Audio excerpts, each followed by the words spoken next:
राजाधिराज सद्गुरुनाथ महाराज की जय, हनुमान गुरु की जय, रघुनाथ प्रिय साधु महाराज सद्गुरु मामा महाराज, इंदिरा गोविंद की जय, सद्गुरु दासराम महाराज की, सद्गुरु अण्णा महाराज की जय, राम संजीवनी की जय, मंगलमूर्ती मोरया रघुनाथ प्रिय गुरुवरा करी मम वसति हृदय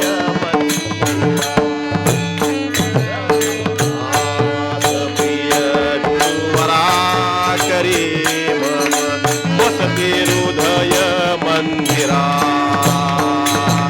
भवापि मग्ना बाहुनी माते, बाहुनी माते उद्धरी आपुल्या करा करी मम वसति हृदय मंदिरा,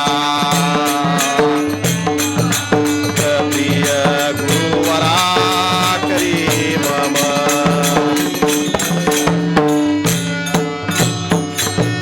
पति तो धारक जाणुनी तूपे, पति तो धारक जमी तुझा गुरुवरा करी मम वसति हृदय मंदिरा, रघुनाथ प्रिय गुरुवरा करी मम वसति हृदय मंदिरा, दीन दास हा विषय करीतो, दीन दास हा इकडे तारक तुझी करा करी मम वसति हृदय मंदिरा, रघुनाथ प्रिय गुरुवरा करी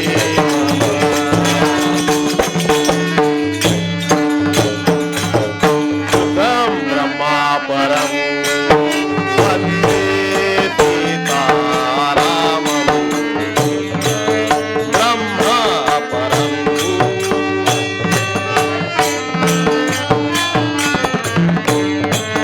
ब्रह्मा परं अयमवति हर चित्तविरामम्,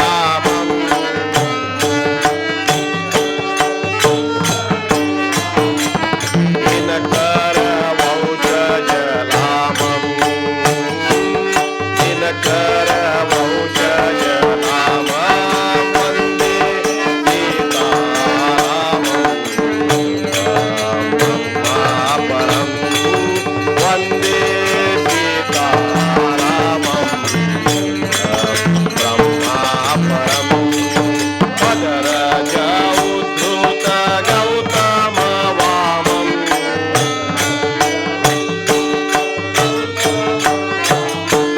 सजल पयोधर श्यामम्,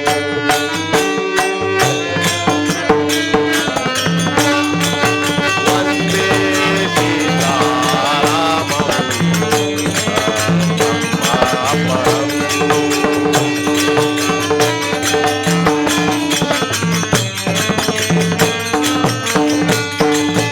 विग्रह विभव विडम्बित कामम्, विग्रह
ऐसे जाणा जे देही उदास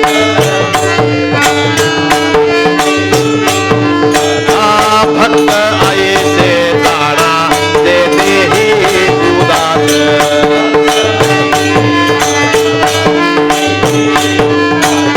गेले आशा पाश निवारुनी गेले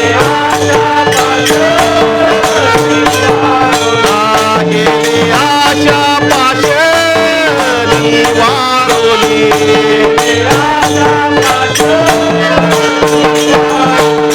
विजय तो त्यांचा झाला नारायण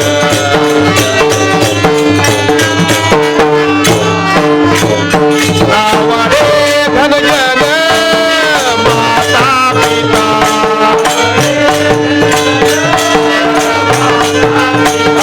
नावाडे धनजन माता पिता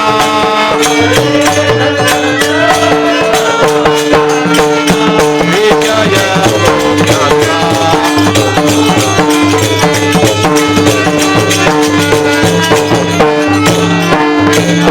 निर्वाणी गोविंद आसे मागे पुढे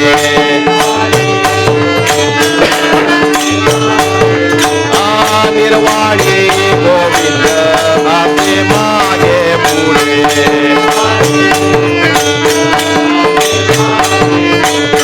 काहीच साकडे पडून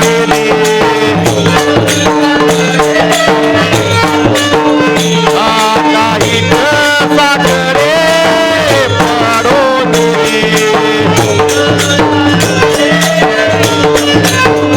विजय मोत्यांचा झाला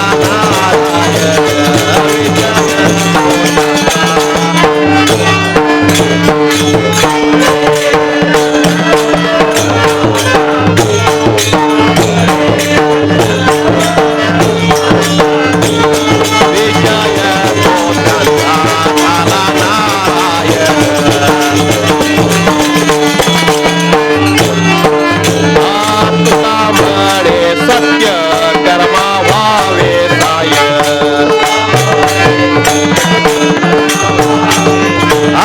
तुका म्हणे सत्य कर्मा व्हावे साय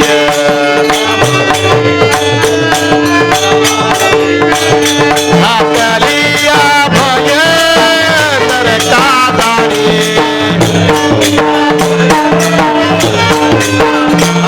घातलिया भय नरका दाणी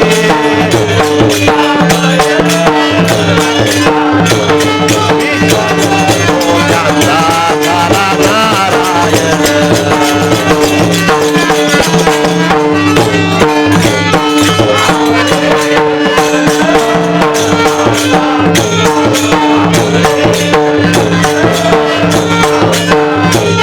विजय त्यांचा झाला नारायण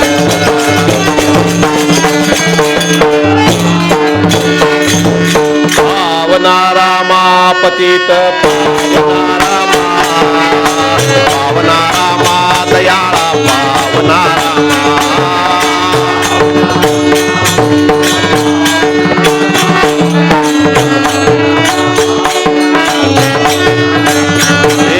पावना रामा पतित पावना रामा पावना रामा दयाळा पावना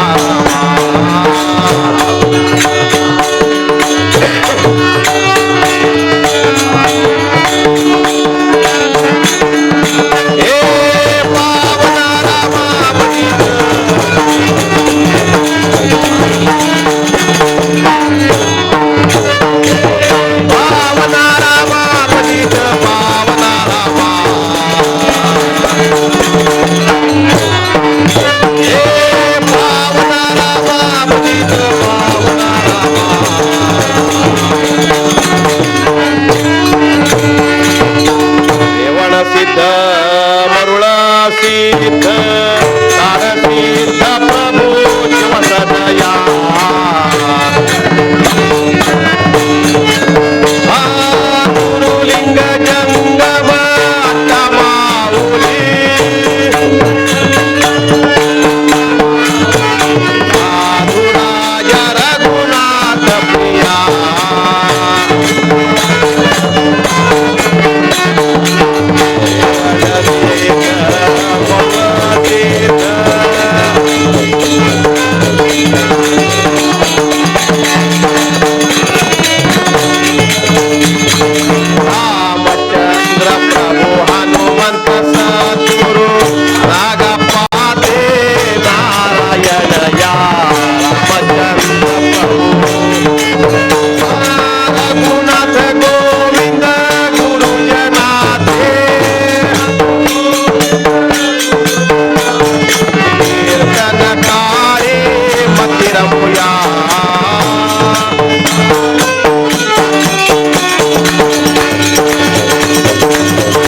सद्गुरुनाथ महाराज जय जय रघुवीर समर्थ भक्त ऐसे जाणा जे देही उदास गेले आशा पाश निवारोनी विषय तो त्यांचा झाला नारायण नावडे धनजन माता पिता निर्वाणी गोविंद असे मागे पुढे काहीच साकडे पडो नेदी विषय तो त्यांचा नावडे धनजन माता पिता तुका म्हणे सत्य कर्मा व्हावे साय घातलिया भय नरका जाणे झाला नारायण नावडे धनजन माता पिता नारायण नारायण नारायण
समर्थ भक्त ऐसे जाणा जे देही उदास गेले आशा पाश निवारोनी विषय तो त्यांचा झाला नारायण नावडे धनजन माता पिता. प्रस्तुतचा विषय ज्ञानेश्वर महाराजांच्या समाधी सोहळा आहे आणि त्याला अनुलक्षून तुकाराम महाराजांचा अत्यंत प्रसिद्ध असणारा आणि अत्यंत महत्त्वाचा असा अभंग आहे ज्यामध्ये ज्ञानेश्वर आपल्या तुकाराम महाराजांनी भक्ताची लक्षणं सांगितली आहेत. भक्त कसा पाहिजे, आचरण कसं पाहिजे, निर्धार कसा पाहिजे, या गोष्टी या अभंगामध्ये थोडक्यात तुकाराम महाराजांनी विवरण केले आहेत. भक्त ऐसे जाणा ओळखायचा कसा जे देही उदास गेले आशा पाश निवारोनी. ज्ञानेश्वरी 4 प्रकारचे भक्त सांगितले ते बघायचे नाहीत आपल्याला, सगळ्यांना ते भक्त माहीत आहेत. परंतु भक्त ऐसे जाणा वेगळ्या पद्धतीने जरा विषय. भक्त ऐसे जाणा जे देही उदास गेले आशा पाश निवारोनी. आमची काय संकल्पना आहे, देवळात जायला लागले की तो भक्त धावतो, काय बरोबर आहे ना. देवळात जायला लागला की तो भक्त होतो. मग भक्तांचा मेळावा असतात का भक्त, एका विशिष्ट उद्देशानं माणूस देवळात येतो बरं का. काहीतरी मनात हेतू असतो म्हणूनच माणूस देवळात येतो. जनांचा लालूची स्वभाव आरंभीच म्हणती देव, देव म्हणजे काही देव ऐशी वासना. माणूस लुच्चा आहे हो, बरोबर आहे ना. जनांचा लालूची स्वभाव आरंभीच म्हणती देव. तो काहीतरी आम्हाला देतोय म्हणून आम्ही त्याला देव म्हणतोय. द्यायचं थांबू दे, नाही सगळे देव आम्ही हरगिल टाकले कशाला पाहिजे. तो देतोय म्हणून आम्ही त्याला देव म्हणतोय. म्हणून जनांचा लालूची स्वभाव सुरुवातीला म्हणतात देस तोपर्यंत आरंभीच म्हणती देव. आम्ही महाराजांच्याकडे का जातो, अडचण आली म्हणजे बघा हे असं आहे तसं आहे. मग महाराज काहीतरी मार्ग सांगतात, मार्ग निघतो. परत बाबा मार्ग निघाला तुमच्या कृपेनं झालं म्हणून सांगायला माणूस परत येत नाही बघा. लुच्चा आहे माणूस, काम होस तोपर्यंत महाराज इकडं हे इकडं. तसं माणसाचं आहे, काम होस तोपर्यंत आरंभीच म्हणती देव. काही देव म्हणजे काही देव ऐशी वासना. तो काहीतरी देतो म्हणून आम्ही त्याला देव म्हणतो. तेलाची बाटली आणि हातात रुईची माळ. एक गृहस्थ घेतले, चालले शनिवारी. कधी देवाला जात नव्हते बरं का, परंतु अडचण आली की असं आहे. तेलाची बाटली हातात रुईची माळ, चालले. मित्र गाठ पडला, काय कुठं. तो म्हणला मारुती, आत्ता मारुती 7:30. साडेसाती आली की माणसाला का नाही मारुती आठवतोय, नाहीतर मारुती कधीही आठवत नाही. रोजच्या रोज मारुती स्तोत्र हे प्रत्येकानं म्हणलंच पाहिजे, कोणत्या का संप्रदायाचा असे ना. संप्रदायाला मर्यादा नाही आहेत बरं का, तत्व घ्यायचं त्यातलं फक्त. कोणत्या का संप्रदाय असं ना, रोजच्या रोज मारुती स्तोत्र हे आपण म्हणलंच पाहिजे. सगळ्यातून परपार करणार असं ते स्तोत्र आहे बघा. म्हणून बघा, अनुभव हीच खात्री शेवटी, बरोबर आहे ना.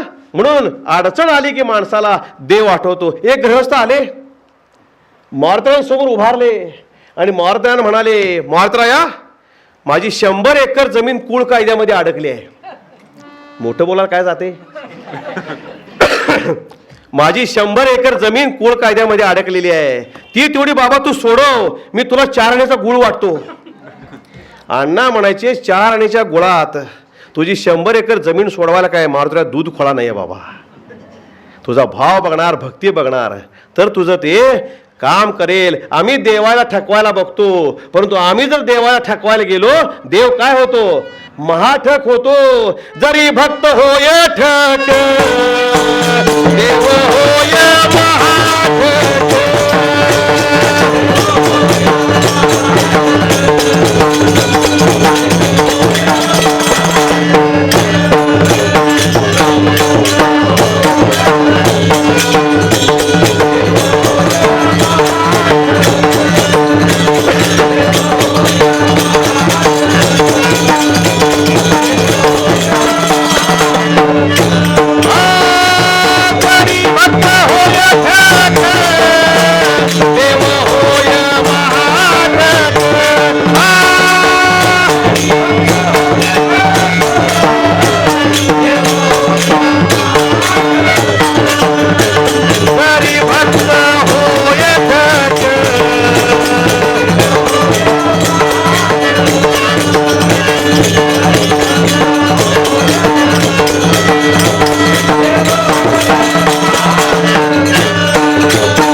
जरी भक्त होय ठक, देव होय महाठक. बेतर ठकवा देवाला, एवढं लक्षात ठेवा. म्हणून काय आहे, माणूस लुच्चा आहे, मग भक्त कुणाला म्हणायचं. भक्ती ते नमन, वैराग्य तो त्याग.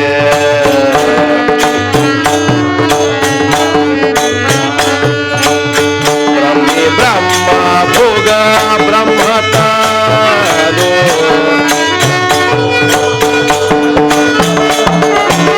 भक्ती नमन वैराग्य तो त्याग.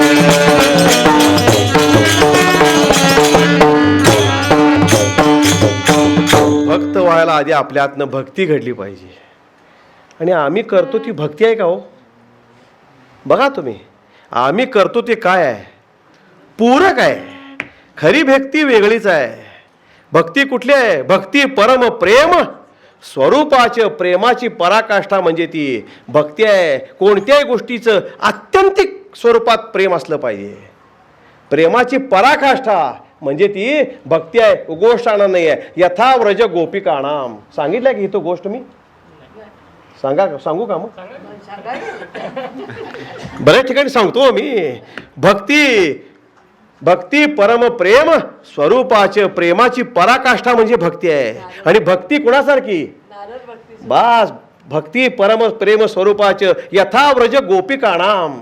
नारद भक्ती सूत्रात सांगितले की गोपींसारखी भक्ती पाहिजे. गोपींची अवस्था कशी होती, तदर्पिता खिलाचारता तद्विस्मरणे व्याकुलतेती. सगळं अर्पण केलं होतं कोणाला, भगवंताला. तदर्पिता खिलाचारता तद्विस्मरणे, भगवंताचं जरा जरी विस्मरण झालं तरी त्या व्याकुळ व्हायच्या. अशी आमची अवस्था आहे का हो. जरा जरी भगवंताचं विस्मरण झालं तरी त्या गोपी काय व्हायच्या, व्याकुळ व्हायच्या. आधरी धरोनी वेणुमाई, वेणू वेणू वेणू वेणू वाजविला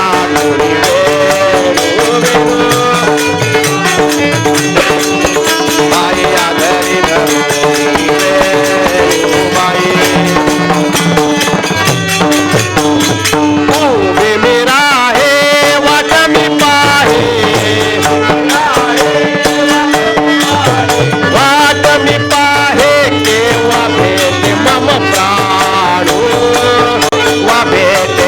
प्राणूबाई आधारी धरो वेणूबाई आधारी धरो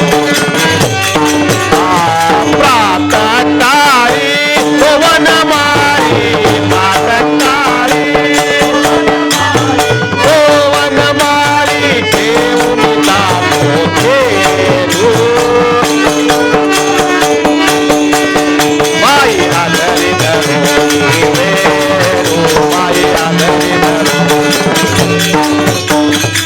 नाथांची अत्यंत प्रसिद्ध गवळण आहे. प्रातःकाळी तो वनमाळी घेऊन जातो धेनू. भगवान काय करायचे, प्रातःकाळी उठायचे आणि गाय घ्यायचे आणि चरायला बाहेर निघायचे. तोपर्यंत सगळ्या गोपी घरातलं सगळं काम पहिला आवरायचं बरं का. काम टाकून जायचं नाही बघायला भगवंताला, आधी सगळ्या घरातलं आपलं काम आवरायचं. काय म्हणले, प्रातःकाळी तो वनमाळी घेऊन जातो धेनू उभी मी राहे वाट मी पाहे. गोपी अक्षरशः भगवंताची वाट बघत असायच्या. उभी मी राहे वाट मी पाहे. एक एक शब्द महत्वाचा आहे. केव्हा भेटे मम प्राणू. गोपींचा भगवंताबद्दल काय आदर होता, प्राण प्रिय होते भगवान. केव्हा भेटे मम प्राणू, म्हणून त्याला आमच्या नारदाने उपमा दिलाय की यथा व्रज गोपिकाणाम. गोपींसारखी भक्ती आपल्या अंतःकरणात उपजली पाहिजे. भगवंताच्या पोटात दुखायला लागलं, भगवंताच्या पोटात दुखायला लागलं. आमच्याही पोटात दुखतं, पण ते दुसरे चांगलं बघून आमच्या पोटात दुखतं. परंतु भगवंताच्या पोटात दुखायला लागलं. बरेचसे उपचार केले, परंतु पोटात दुखायचं काही थांबेना. शेवटी नारद मुनी आले. तब्येत काय म्हणते भगवंता, काय पोटात दुखायचं काही थांबेना. नारद म्हणले, तुम्हीच आता याच्यावर काहीतरी उपाय सांगा. निर्माण केलेलं हो पोट दुखणं, बरोबर आहे ना. निर्माण केलेलं तुम्हीच काहीतरी उपाय सांगा. तेव्हा भगवंताने उपाय सांगितला. काय सांगितला, माझ्या एखाद्या भक्ताच्या पायाची धूळ मला जर पाण्यात कालवून दिली तर माझ्या पोटात दुखायचं थांबणार आहे. मला सांगा, नारद मुनी भक्त होते की नाही, ज्याने भक्ती सूत्र लिहिली. नारद मुनी भक्त होते की नाही, पण नारदाने विचार केला, आपल्या पायी धूळ दिली तर आपल्याला पाप लागेल. त्यांनी तो विचार केला नाही. तिथनं उठले, गोकुळामध्ये आले.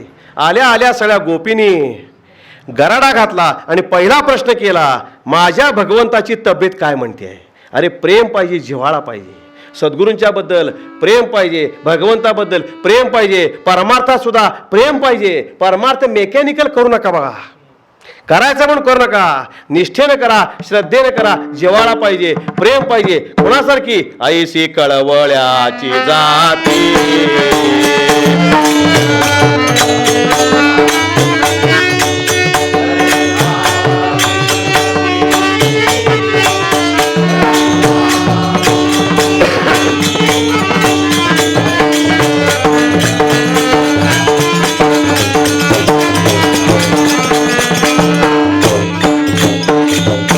अण्णांचं वाक्य सांगतो मंगलताई. आईच्या प्रेमाला कळवळा म्हणतात, सद्गुरूंच्या प्रेमाला कळवळा म्हणतात. त्याप्रमाणे अंतःकरणापासून परमार्थ करा. माझ्या भगवंताची तब्येत काय म्हणते म्हणली.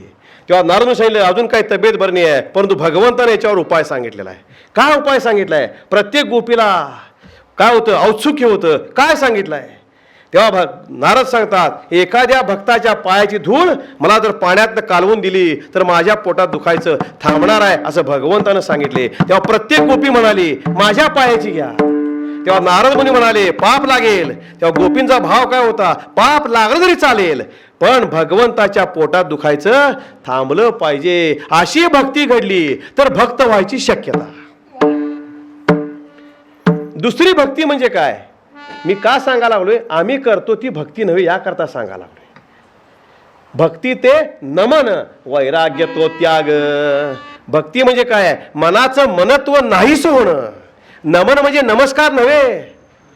न मन, न प्लस मन इज इक्वल टू न मन. मनाचं मनत्व नाहीस होणं, मन आपलं लयाला जाणं, हीच खरी भक्ती आहे.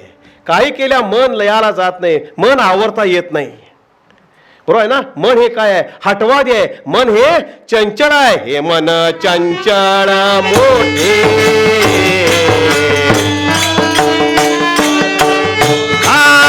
लगे याचा अंतची तोडे.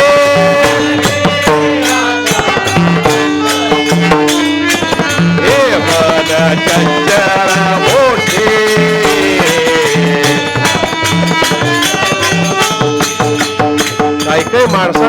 लागत नाही बघा. अंत लागत नाही तेव्हा काय म्हणतात, त्यांचं पाणी फार खोल आहे बघा. बरोबर आहे ना. हे मन चंचल मोठे नलगे याचा अंतची कोठे. मन हे चंचल आहे, मनाची धाव कायम काय पुढच्या स्टेशनवर असते बघा. आता आम्ही कीर्तनला बसलोय, प्रसादाला काय काय असेल अंदाजे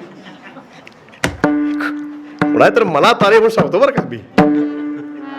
कायम मनाची धाव ही आपली पुढच्या स्टेशनवर असते. अरे आता काय चाललंय बघ की, हे मनाचं वैशिष्ट्यच आहे. मनाची धाव ही कायम पुढच्या स्टेशनवर असते. अनेक पटण्याजोगं उदाहरण देतो. मिरजेतनं पुण्याला चाललो, रेल्वेत बसलो, लहान मुलं बरोबर असतील. लहान मुलं काय विचार, बाबा पुढचं स्टेशन कुठलं? तेव्हा बाबा म्हणतो हाय ते बघ की बाबा.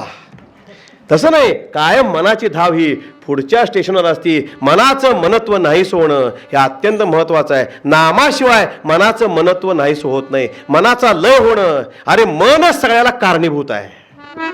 मन हे कारणीभूत आहे, परमार्थाला सुद्धा मन हे कारणीभूत आहे. मनाचा आधार घेऊनच आपल्याला परमार्थ केला पाहिजे. का? मन इंद्रियांचा राजा, सर्व भावे त्यासी पूजा. म्हणून मन हे सगळ्याला कारणीभूत आहे. मन एव मनुष्याणाम कारणम बंध मोक्षयो बंधाविषयी आसक्ती निर्विषम स्मृतम. मन हे बंधाला कारणीभूत आहे आणि मन हेच मोक्षाला कारणीभूत आहे. म्हणून मनाला आवरता आलं पाहिजे. जे पाहावंसं वाटते ते पाहायचं नाही. अवघड आहे. आम्हाला सगळं बघायची सवय लागली. हे बघावं ते बघावं. जे खावंसं वाटते ते खायचं नाही. ह्याचा अर्थ मन आवरलं म्हणता येत नाही बरं का. पहिली पायरी सांगायला लागलोय. जे खावंसं वाटते ते खायचं नाही. मनाला आवर घातला पाहिजे. मनाप्रमाणे वागता उपयोगाचं नाही आहे. मनाला मुरड घालता आली पाहिजे. म्हणून लहानपणापासून विशिष्ट संस्कार त्या मुलावर करावे लागतात. मनाला मुरड घालावी लागती. सगळं सांगणार नाही आहे. पूर्वीच्या काळी घुटी पाजायची, आता घुटी गेली. बरोबर आहे ना. आता गुडवर्ड्स ग्राईप वॉटर, बरोबर आहे ना. घुटी गेली. पूर्वीच्या काळी घुटी पाजायची. सांगतो सगळ्यांना माहीत असायला पाहिजे, लक्षात घ्या. घुटी का पाजायची? तर लहानपणापासून त्या मुलावर विशिष्ट संस्कार व्हावेत याकरता घुटी पाजायची. त्या घुटीमध्ये काय काय असते? कायफळ, मायफळ, जायफळ आणि मुरुड शिंग असती. असती की नाही मंगलताई? बरोबर आहे का? जुन्या लोकांना विचारलं पाहिजे हो. बरोबर आहे ना. कायफळ ही बाबा काय आहे हे त्याला कळावं. पण कायेवर माया करतोस ना, माया कर बाबा. पण मायफळ, परंतु तुला कळलं पाहिजे एक ना एक दिवस ही काया जाणार आहे. जायफळ, कायफळ, मायफळ आणि जायफळ हे त्याकरता उगाळायचं. आयुष्यभर देहावर माया करतोस ना बाबा, एक ना एक दिवस जायचं आहे. का? जो का जन्माला कधीतरी त्याला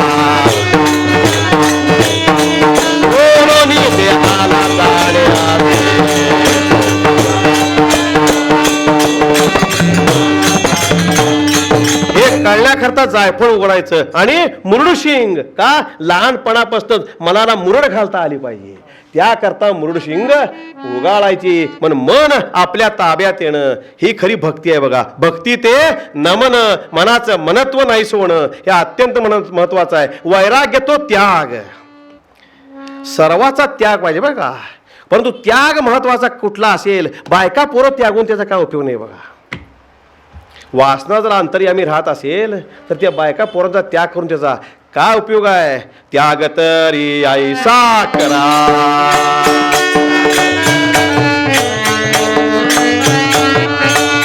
अहंकारा दवडावे, अहंकारा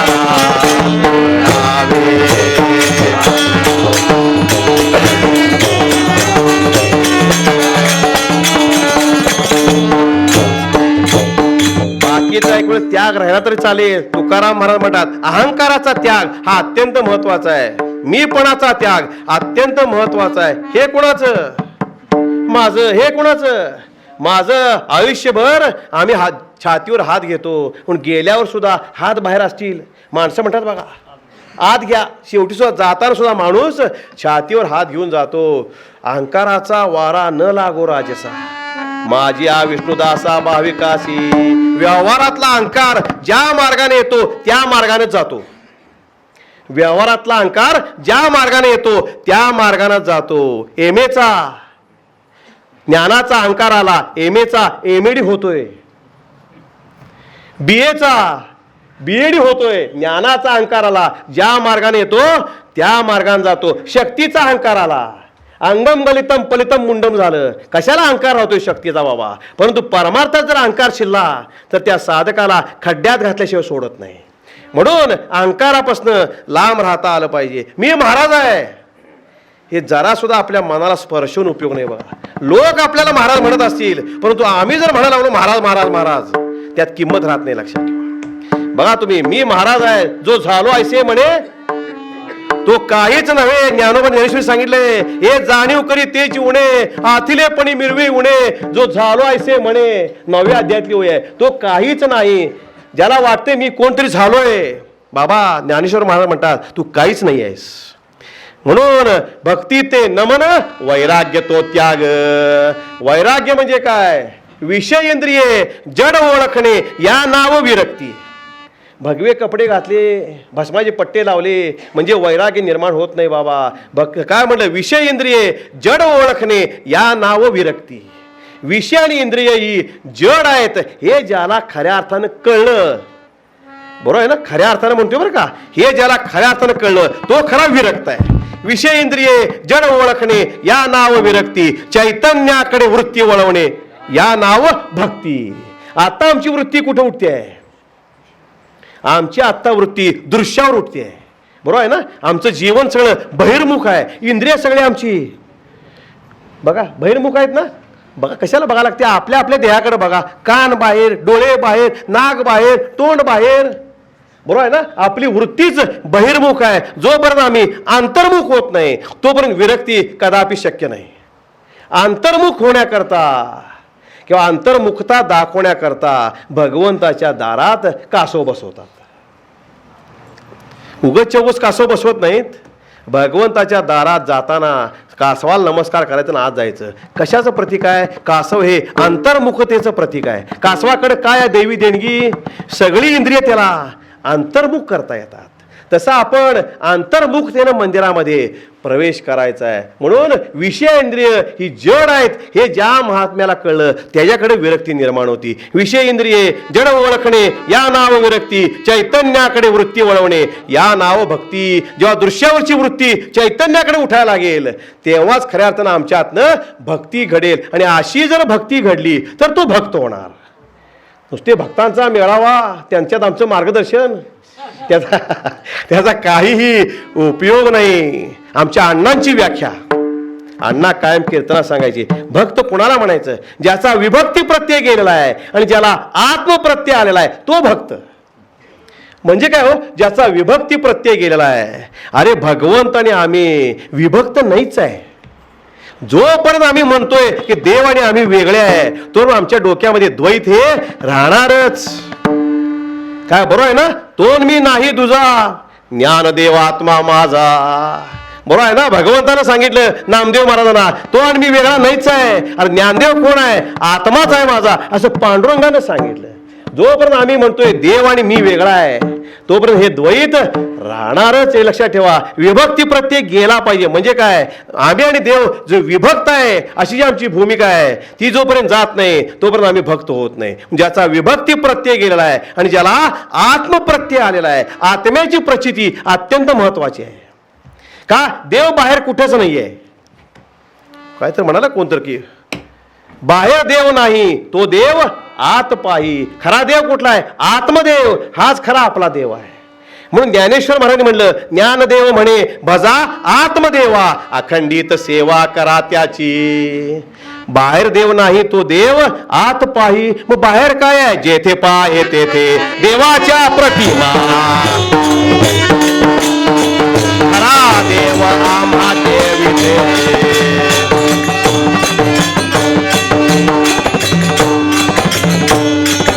आत्म्याची प्रचिती येण्याकरता अंतर्मुखता आवश्यक आहे. जीवन ऊर्ध्वगामी होणं आवश्यक आहे. सद्गुरूंची कृपा आवश्यक आहे. साधन घडणं हे त्यापेक्षा जास्त आवश्यक आहे. साधना घडली, गुरुकृपा असेल तर निश्चित तुम्हाला त्या आत्म्याचं दर्शन होईल. आत्मदर्शन हा एक मोठा विषय आहे बरं का. तो आमच्या संजीव कुलकर्णी यांचा अत्यंत प्रिय विषय आहे. कोल्हापूरचे संजीव कुलकर्णी आहेत ना, त्यांचं आत्मदर्शन म्हणून आहे बघा. मी ऐकलंय त्यांची बरीचशी लेक्चर, पण सांगायचं म्हणून आता आठवलं म्हणून सांगितलं. पण ज्याचा विभक्ती प्रत्यय गेलाय आणि ज्याला आत्मप्रत्यय आलाय तो खरा भक्त आहे. असे भक्त कोण होते? नामदेव महाराज हे खरे भक्त होते. म्हणून नामदेव महाराजांच्या मागे काय म्हणले? भक्त श्रेष्ठ नामदेव महाराज. परिसा भागवतांच्या पत्नी आणि नामदेव महाराजांच्या पत्नी या दोघी काय होत्या? बालमैत्रिणी होत्या. बालमैत्रिणी होत्या. परिसा भागवतांच्या पत्नी म्हणल्या, तुझ्या नवऱ्यानं आयुष्यभर टाळ कुठून केलं काय? नामदेव महाराजांच्या पत्नीला म्हणल्या बरं का, तुझ्या नवऱ्यानं आयुष्यभर टाळ कुठून केलं काय? आमच्या नातेवाईकांनी आमच्या दादाला विचारलं, म्हणले की रामबूने आयुष्यभर टाळ कुठून केलं काय? तेव्हा अण्णा म्हणायचे, तुमच्या टेंबाटेमाला जे जमलं नाही ते आमच्या याने केलं. अण्णा कडक बोलत नव्हते, अण्णांचा फार मृदू स्वभाव होता. हा तुझ्या नवऱ्यानं टाळ कुठून केलं काय? परसा भागवतांच्या पत्नी म्हणाल्या, माझ्या नवऱ्यानं बघ रुक्मिणीला प्रसन्न करून घेतलं, परीस मिळवला, काय लोखंडाला लावला, सोनं केलं, त्यातनंच आमचा उदरनिर्वाह चालतो. तेव्हा नामदेव महाराजांच्या पत्नी म्हणाल्या, बघू ती तर तो कसला असतो तो परीस, देईन तुला, परंतु तो मला तू लगेच परत आणून दिला पाहिजेस. ठीक आहे देते म्हणल्या. आणि त्याप्रमाणे नामदेव महाराजांच्या पत्नीने तो परीस घेतला. घरी गेल्या. कर्मधर्म संयोगानं एका दिवळीमध्ये, पूर्वीच्या काळी दिवळी म्हणायची बघा कोणाड्याला, बरोबर आहे ना, एका दिवळीमध्ये लोखंडाचा मोळा होता, त्या मोळ्याला परीस लावला, सोनं झालं, बाजार हाट केला आणि स्वयंपाक सुरू केला. आणि तोपर्यंत नामदेव महाराज भगवंताच्या मंदिरातनं घरी यायला लागले. आणि बघतात तर काय, घरातनं धूर यायला दिसला. सुरुवात कशी असायची? सुरुवातीला नामदेव महाराज यायचे, यांनी काय आणायचं ते सांगायचं, मग नामदेव महाराज आणायचं आणि मग यांची चूल पेटायची. परंतु हे येण्याच्या आत धूर येताना दिसला. नामदेव महाराजांना विचारलं, नामदेव महाराजांनी विचारलं पत्नीला, आज अधिकच काय? तेव्हा त्यांनी सांगितलं, परसा भागवतांच्या पत्नींकडनं मी परीस आणला, तो लोखंडाला लावला, सोनं झालं, सराफकट्ट्याला विकलं, त्यातनं सामान आणल्याने स्वयंपाक केलेला आहे, बघू तरी तो कसा असतो तो परीस. म्हणून त्या नामदेव महाराजांनी हातात परीस घेतला आणि जी धूम ठोकली आणि कुठं आले? नदीवरती आले. तोपर्यंत परसा भागवत घरी आले. त्यांना कळलं परीस कुठं आहे विचारलं. तेव्हा पत्नीने सांगितलं, नामदेव महाराजांच्या पत्नीला मी दिलेलं आहे. तेव्हा परसा भागवत म्हणतात, परीस ही काय देण्याची गोष्ट आहे? म्हणून दोघं जण नामदेव महाराजांच्या घरी येतात. घरी येऊन बघतात पत्नी असतात नामदेव महाराजांच्या. मला परीस पाहिजे म्हणतात. कोण? परिसा भागवत. तेव्हा पत्नी म्हणतात नामदेव महाराजांच्या, आत्ताच हे परीस घेऊन नदीवरती गेलेले आहेत. ही तिघ जण नदीवरती येतात आणि नामदेव महाराजांना भेटतात परिसा भागवत. आणि परिसा भागवत म्हणतात, नाम्या मला परीस पाहिजे, नाही दिलास तर मी डोकं आपटून प्राण देईन आणि तुला ब्रह्महत्येचं पातक लागेल. तेव्हा काही जण म्हणाली, परीस नदीत टाकलेला आहे. नामदेव महाराजांनी परीस नदीत टाकलाय. आणि काही लोक म्हणाले, कुठला टाकतोय? ठेवला असेल दडवून का? लोक दोन्हीकडनं बोलतात. तुका म्हणे जन दुतोंडी सावध,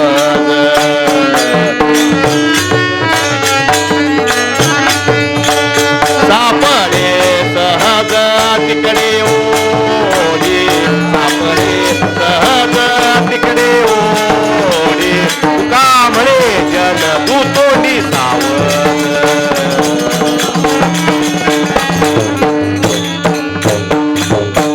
अण्णा म्हणायचे, जी दोन्हीकडनं बोलतात त्यांना म्हणायचं माणसं. जी दोन्हीकडनं बोलतात त्यांना म्हणतात माणसं. काही माणसं म्हणली नदीत टाकलाय, काही माणसं म्हणली कुठला टाकतोय? ठेवला असेल लपवून. नाम्या मला परीस पाहिजे. नामदेव महाराज काय करतात? नदीमध्ये जातात, खडे घेतात, परिसा भागवतांच्या समोर येतात, ह्याच्यातला कोणता पण परीस घ्या म्हणतात. तेव्हा परिसा भागवत म्हणतात, खडे आणि परीस मला काय फरक कळत नाही का नाम्या? का नाम्या माझी तू थट्टा करतोयस? तेव्हा नामदेव महाराज म्हणतात, यांतला कोणताही खडा घ्या, लोखंडाला लावा, सोनं झालं तर परीस म्हणाल की नाही? विश्वास, अंतरी विश्वास, अखंड नामाचा यामध्ये वाचा हेची देही.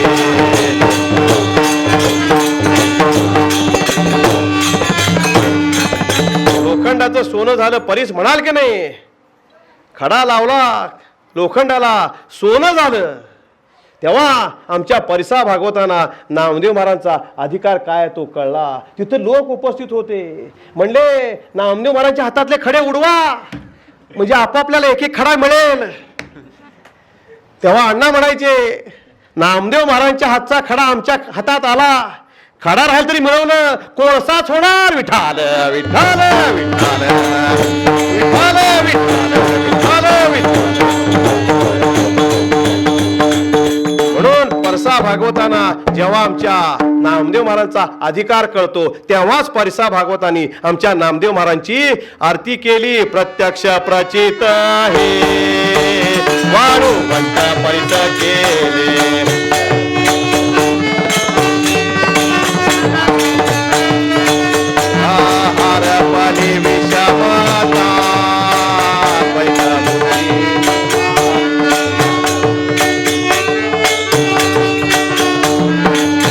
सगळ्या आरती बघत बसायला नको. प्रत्यक्ष परिस हे वाळवंट परिस केले. असे खरे भक्तराज कोण होते? नामदेव महाराज. पण भक्त ऐसे जाणा. 12:30 चालतील ना?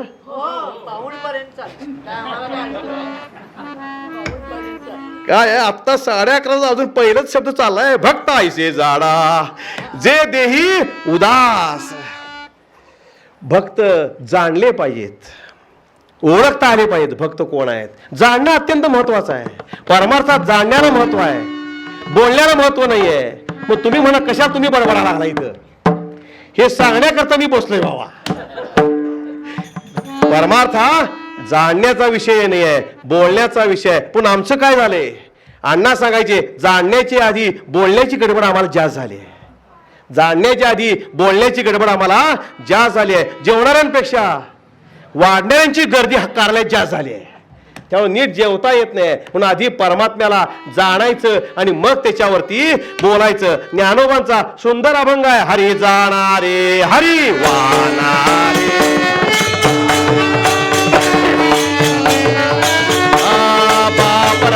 देवी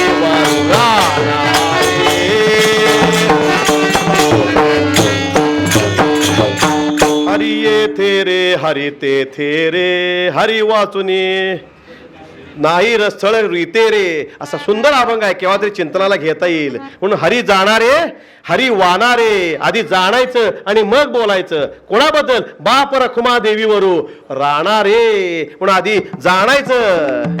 गुरुभजन सुद्धा जाणून करायचं. ज्ञानेश्वरी मध्ये सुंदर उभी आहे, जाणतेनी गुरुभजिजे तेनेच कृतकार्य होईजे, जैसे मूळ सिंचने सहजे शाखा पल्लव संतोषती. गुरुभजन जाणून करा.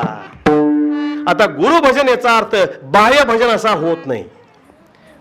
आपण काय बाह्य दृष्टीने सुरुवातीला बघायचं, परंतु सद्गुरु प्रणित साधन हेच खरं गुरुभजन आहे. सद्गुरूंनी जे आपल्याला अनुग्रहाच्या वेळेला जे साधन सांगितलंय ते साधन म्हणजेच ते खरं गुरुभजन आहे. भजन म्हणजे काय? आयुष्य हे रत्नपेटी माझी भजन रत्ने गोमटी, अर्पोनिया लुटी स्वानंदाची करावी. भजन रत्न काय आहेत? श्वासोश्वास ही भजन रत्न आहेत आपल्या देहातली. श्वासानच आपल्याला परमात्मापर्यंत पोहोचायचं आहे बरं का. श्वास हा एकच मार्ग आहे. नाज्ञ पंथा विद्यते आयनाय अशी एक श्रुती आहे. एकच मार्ग आहे परमेश्वरापर्यंत पोहोचण्याचा, तो म्हणजे श्वासोश्वास. आणि हाच मार्ग आमच्या ज्ञानेश्वरांनी सांगितला, योग मार्ग सांगितला. परंतु सगळ्यांना तो योग मार्ग तसा सुकर होत नाही, म्हणून बाकीच्या संतांनी भक्ती मार्ग सांगितला. कारण ज्ञानेश्वरांनी काय सांगितला? योग मार्ग नासिकाद्वारेच आपल्याला ती मार्गक्रमणा करायची आहे. मध्ये एकदा बोललो तो खंडू तुम्हाला, नाम कसं घ्यायचं आणि कुठं घ्यायचं सांगू का परत एकदा? सद्गुरु प्रणित नाम आहे ना, ते कुठं घ्यायचं आणि कसं घ्यायचं बरेच ठिकाणी सांगतात. श्वासावर नाम घ्या. तुम्हाला वाटेल मला जास्त कळते वाटतं. माझं ज्ञान नाही आहे, हे दादा अण्णांचं ज्ञान आहे. आपल्यापर्यंत पोचवायचं काम मी करतो. श्वासावर नाम घ्यायचं म्हणजे कुठं घ्यायचं नेमकं? श्वास संतपणानं वर घ्यायचा. डाव्या नाकपुडीनं श्वास वर घ्यायचा. श्वासाची गती कशी आहे? उलट्या यू सारखी आहे का नाही? श्वास असा जातो आणि असा खाली येतो. उलट्या यू सारखी आहे ना. श्वास संतपणानं वर घ्यायचा. खेचाखेची करायची बरं का. तो काय आहे? ती भस्रिका एक प्रकारची, ती योग मार्गातली आहे. त्या मार्गाने जायचं नाही. बाहेरचा योग कशा करता करायचा? रामदेव बाबाचा योग कशा करता करायचा? शरीर स्वास्थ्याकरता करायचा. आणि हा जो योग आहे हा आत्मप्राप्तीकरता करायचा.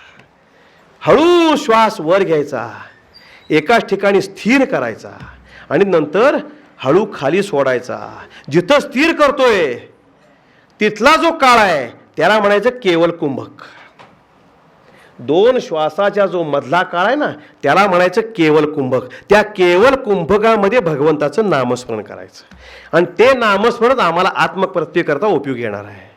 याचा अर्थ माळेवर करायचं का नाही प्रश्न निर्माण होतो माणसाच्या डोक्यात. माळेवर नामस्मरण करायचं कशा करता? साधक कंपाऊंडच्या आत येण्याकरता. माळेवर नाम आवश्यक आहे बरं का. कोणी काही म्हणत माळेवर नामाचा काही उपयोग होत नाही. नाही बाबा, माझं म्हणणं तसं नाही आहे. माळेवर नाम हे घेतलंच पाहिजे.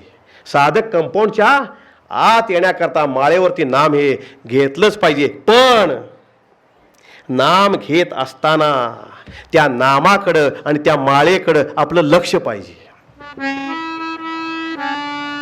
माला तो कर्मे फिरे, जिव्हा फिरे मुखमाई, मन तो दाही दिस फिरे, हे तो सुमरण नाही. सुंदर दोहा आहे आमच्या कबीरांचा. माळ हातात फिरत असती, माला तो कर्मे फिरे, जिव्हा फिरे मुखमाई. हात फिरतात, जिव्हा फिरते. मी तर काय बसू राम राम राम राम राम राम का लांब लांब लांब लांब म्हणतोय कोणाला डोक. बरोबर आहे ना. जिव्हा फिरे मुखमाई. 2 फिरतायत म्हटल्यावर मन विचार करते आम्ही तर कशाला जागेवर बसायचं. मन तो दाही दिस फिरे. मन बाहेर असेल आणि नुसतीच माळ फिरत असेल तर त्या माळेचा उपयोग नाही आहे. नाम घेत असताना त्या नामाकडं आणि त्या माळेकडं आपलं लक्ष पाहिजे. म्हणून माळेला काय म्हणतात? स्मरणी म्हणतात. म्हणतात ना, माळेला स्मरणी म्हणतात. म्हणजे काय? त्या माळेकडे बघितलं असताना भगवंताचं आपल्याला स्मरण होतं म्हणून त्या माळेला स्मरणी म्हणतात. म्हणून त्या केवळ कुंभकामध्ये नाम आहे, तिथनं फर सगळी चिदाकाशापर्यंत मार्गक्रमण आहे. हा योग मार्ग आहे. आत्ता काय मी सांगत नाहीये. म्हणून जाणतेनी गुरु भजीजे. गुरुभजन म्हणजे काय? जी साधना सांगितली आहे ती जाणून करा. तेनेची कृतकार्य होईजे, जैसे मूळ सिंचने सहजे, शाखा पल्लव संतोषती. पुढे जाऊन सांगतो की कोणताही पंथ धरा. अरे काय आहे, पंथाची नावं वेगवेगळी आहेत. कुठं पोचायचं आपल्याला? नावं वेगळी जरी असली पोचायचं ठिकाण एकच आहे. काय बरोबर आहे ना. म्हणून जाणतीनी गुरु भजीजे, तेनेची कृतकार्य होईजे, जैसे मूळ सिंचने सहजे, शाखा पल्लव संतोषती. कोणताही मार्ग धरा, जाणून धरा. फक्त जाणून जे जन धरतील पंथ, ते झाले तवपदी संत. ज्याने मार्ग धरून जाणून धरला ते सगळे संत पदाला पोचले. पण कोणताही मार्ग धरा, जाणा. भक्त व्हायचं आहे ना, आधी जाणा. त्याकरता काय काय करायला पाहिजे याचा थोडा अभ्यास करा. भक्त ऐसे जाणा. कोणाला जाणा? जे देही उदास. भक्त कोणाला म्हणायचं? जे देहाबद्दल कायम उदासीन असतात. देही, विदेही आणि देहधारी 3 प्रकार आहेत खंडू. आम्ही देही नाही आहे का? बघा कोण हात वर करते का?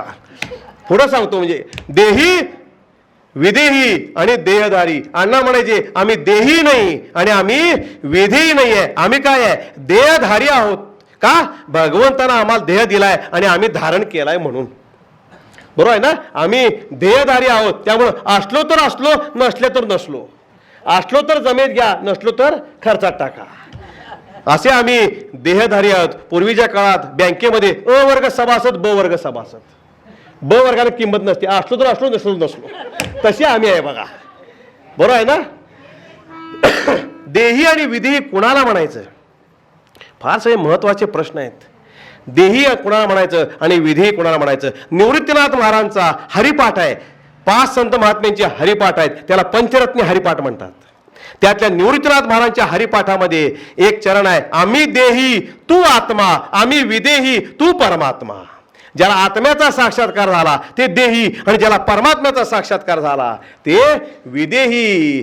देही असेल तर तो विदेही होऊ शकतो. लक्षात घ्या, जो देही असतो तोच विधी होऊ शकतो. ज्याच्या दृष्टीस सृष्टी नाही,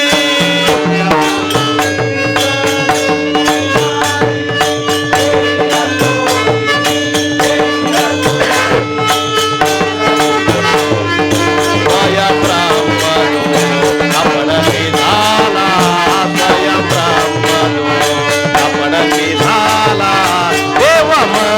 आपणाची वंदिती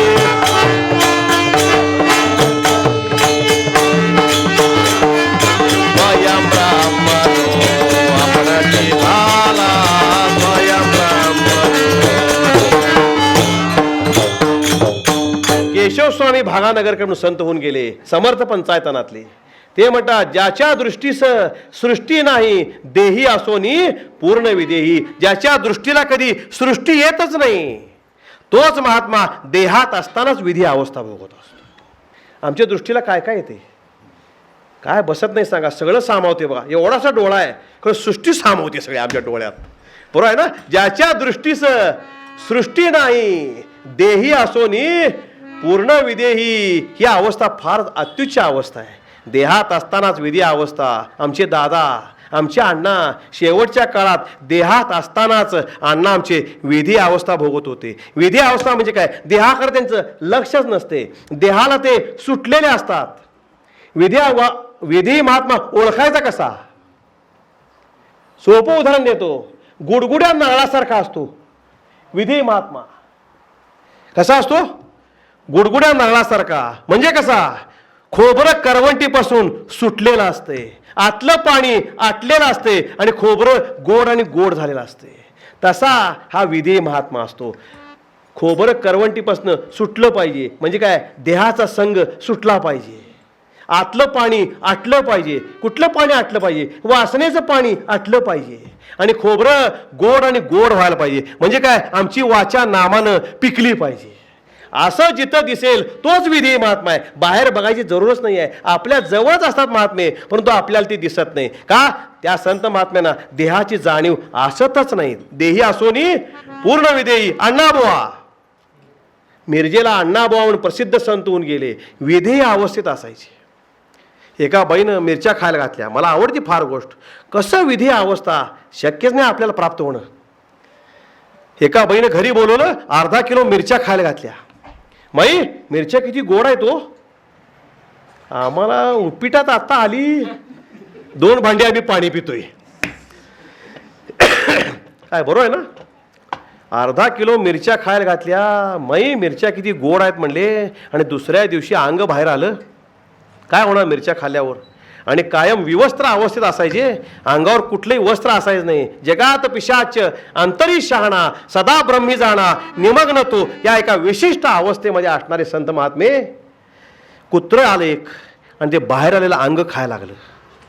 बघा तरी सुद्धा अण्णाबुवांना देहाची जाणीव नाही. दत्तावतारी होते अण्णाबुवा, महान अधिकार. कुत्र अंग खायला लागलं.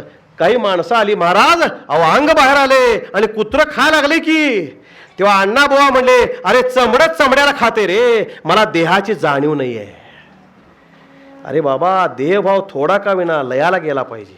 परमार्थ जर आम्ही करत असू तर थोडा का विना देहाला आपण विसरलं पाहिजे. जे आम्ही घट्ट धरून बसलोय ते थोडा का विना देहाला विसरता आला पाहिजे. ज्ञानेश्वरांनी सांगितले, या आठा प्रहरा माझारी मोटके निमिषभरी. एवढं जर मिळवलं बाबा, निमिषभर जरी आम्ही देहाला विसरलो तरी मिळवलं. देहाला लवकरात लवकर सुटता आलं पाहिजे. देहाचा संग जोपर्यंत सुटत नाही तोपर्यंत आत्म्याचा संग आपल्याला प्राप्त होत नाही. म्हणून भक्त आयुष्य जाणा जे देही उदास.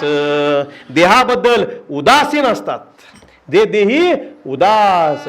अनेक उदास शब्दाचा अर्थ सांगता येईल. उदास म्हणजे काय, ज्याच्या ठिकाणी उत्कर्षाची आस आहे. उद अधिक आस इज इक्वल टू उदास. उद म्हणजे काय, वरती, आणि आस म्हणजे इच्छा, ज्यामध्ये आपल्यात काहीतरी उत्कर्ष व्हावा, आपल्यात काहीतरी बदल व्हावा अशी इच्छा असणारा जो आहे ना तो खरा उदास आहे. म्हणून समर्थाने सांगितलं करुणाष्टकामध्ये, उदासीन वृत्ती जीवी धरावी. आता उदासीन मराल टेकड्यात बसल्यावर कसं काय पात्र होणार हो. उदासीन वृत्ती याचा अर्थ उत्कर्षाची आस मनामध्ये धरलेली वृत्ती आपली असली पाहिजे.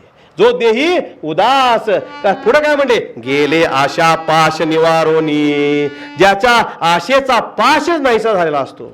सगळ्या नाशाला कारण काय आहे, आशा. नाशाला कारण काय आहे, इच्छा. इच्छा निर्माण झाली आणि ती जर पुरी झाली नाही काय निर्माण होतो, क्रोध. बरोबर आहे ना. एखादी गोष्ट आपल्याला हवीशी वाटली आणि त्यावेळेला ती जर प्राप्त झाली नाही काय होतो, क्रोध निर्माण होतो. इच्छा आणि क्रोध, काम आणि क्रोध हे आपल्या नाशाला कारणीभूत आहेत आणि तेच आपल्या देहाच्या नाशाला कारणीभूत आहेत. खवळलिया काम क्रोधी अंगी जडती आधी व्याधी.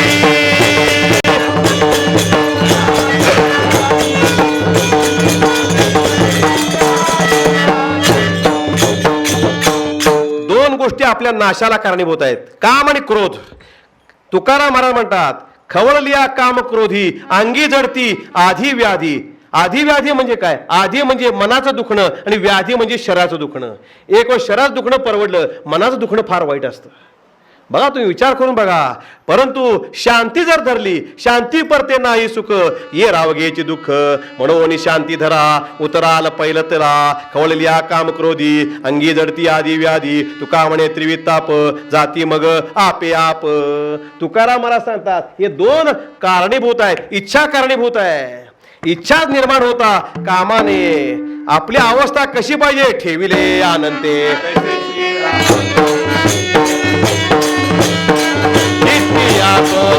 समाधान.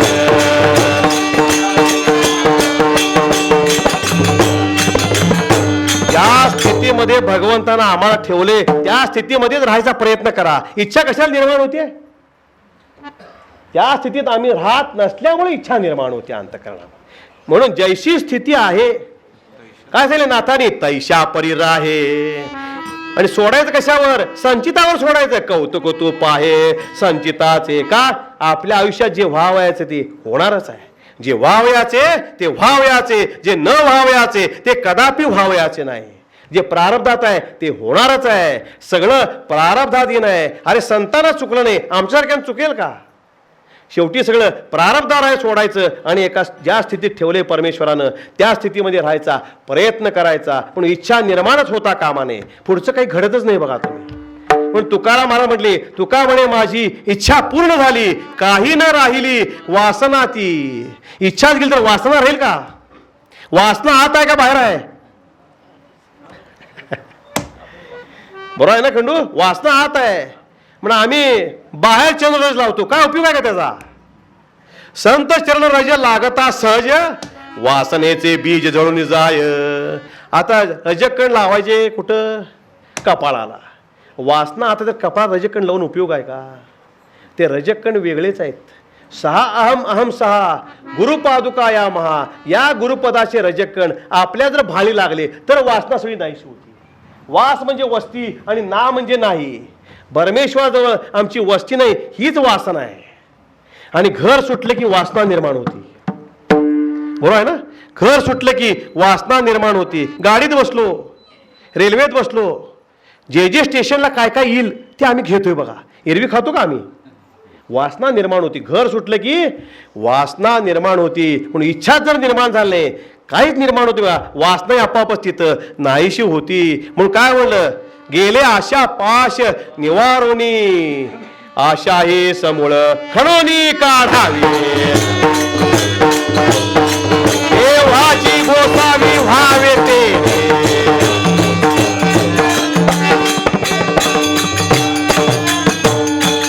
आशा ही समूळ खणोनी काढावी, तेव्हाची गोसावी व्हावे तेने. गोसावी व्हायचंय बाबा, संन्यासी व्हायचंय. संन्यासी कुणाला म्हणतात? ज्ञानोबानी ज्ञानेश्वरीमध्ये खुलासा केलाय. मी माझे आयसी आठवण विसरले जयाचे अंतःकरण. पार्था तो संन्यासी जाण निरंतर. ज्याचं मी आणि माझं अंतःकरणापासून गेलेला आहे तो खरा संन्यासी आहे. तसं आशा ही समूळ खणोनी काढावी, तेव्हाची गोसावी व्हावे तेने.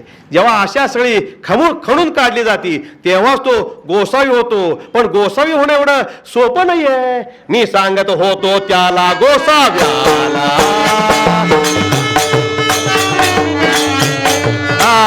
गोसाव्याचे कर्म काठीण, गोसाव्याचे कर्म काठीण. बळकट आवळावे मन, बळकट आवळावे मन. जिता आत्ता प्रेता समान होईल तिला.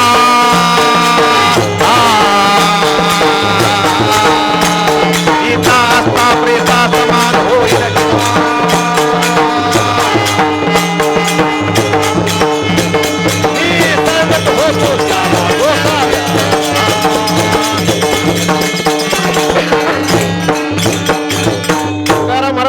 त्या गोसाव्याला सांगितलं बाबा गोसावी होणं सोपं नाही, गोसाव्याचे कर्म कठीण.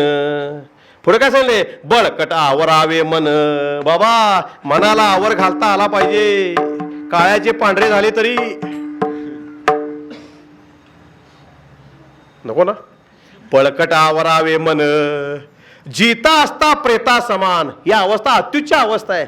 जिवंत असतानाच प्रेतरूप अवस्थेत राहता आलं पाहिजे, तर तू गोसावी होतो. जीता असता प्रेता समान होईल ढिला. कशाला ढिला व्हायचं, इंद्रियासोयी ढिली पडली पाहिजे आपली, तर तू गोसावी शकतो. इंद्रियावर विजय मिळवता आला पाहिजे. इंद्रिय जर विजय मिळवला तर तू गोसावी होतो. मी सांगत होतो त्याला गोसाव्याला, गोसावी होणे एवढं सोपं नाही आहे. म्हणून आशा ही समूळ खणून काढावी, तेव्हाची गोसावी व्हावी तेने. आशायाम परमम दुःखम नैराश्यम परमम सुखम. काय तर काय सांगायला लागलाय, नैराश्य सुख असते. आम्हाला येतं ते नैराश्य वेगळं बरं का. काय करा बसतो का आम्ही तोंड पाडून, विचार काय नैराश्य आले आज म्हणतो आम्ही. बाबा ते नैराश्य नव्हे, आशा धरली दुःख आहे. ही एक सोटी काय श्रुती आहे वरती काहीतरी. आशा धरली दुःख आहे, नैराश्य सुख आहे. म्हणजे काय, निर प्लस आस इज इक्वल टू नैराश्य. कोणती इच्छा निर्माण न होणं हे खरं नैराश्य आहे. या नैराश्यामध्येच खरं सुख आहे. म्हणून गेले आशा पाश निवारोनी. पण काय आहे, आशाबद्ध जन यासी कैसा नारायण.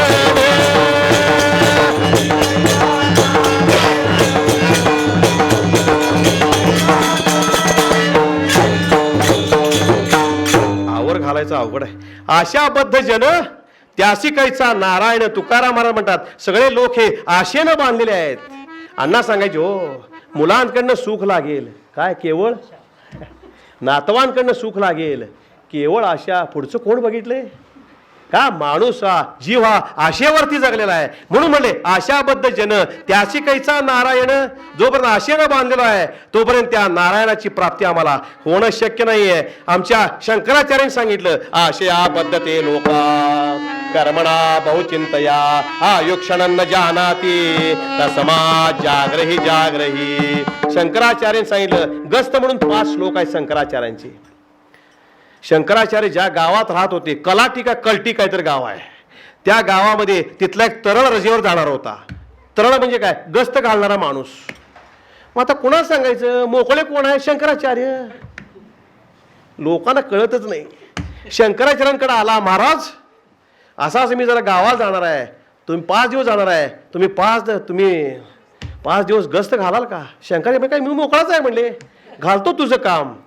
5 गल्ल्या होत्या गावाला, प्रत्येक गल्लीला एक एक शंकराचार्यांनी श्लोक केला आणि पहाटे लोकांना जागृत करायचं काम केलं. त्यातला हा एक श्लोक आहे, आशया बद्धते लोका कर्मणा बहुचिंतया आयुक्षणं जानाती तस्मा जाग्रही जाग्रे. बाबा जागवा जागवा जागवा. पहाटे गस्त घालताना शंकराचार्य म्हणले आशया बद्धते लोका.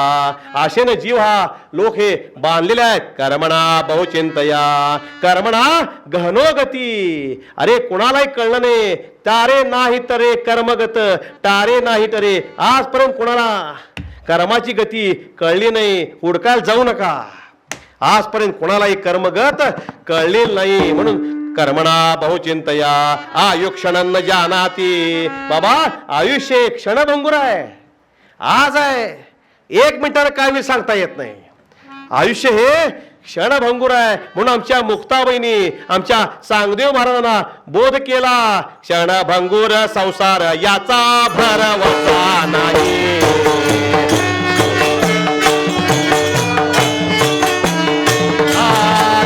रतनू गेल्या बारी परशीला पस्ताई, परशीला पस्ताई, परशीला पस्ताई. उलट उलट माघारा गलिया फिरत होते खाली.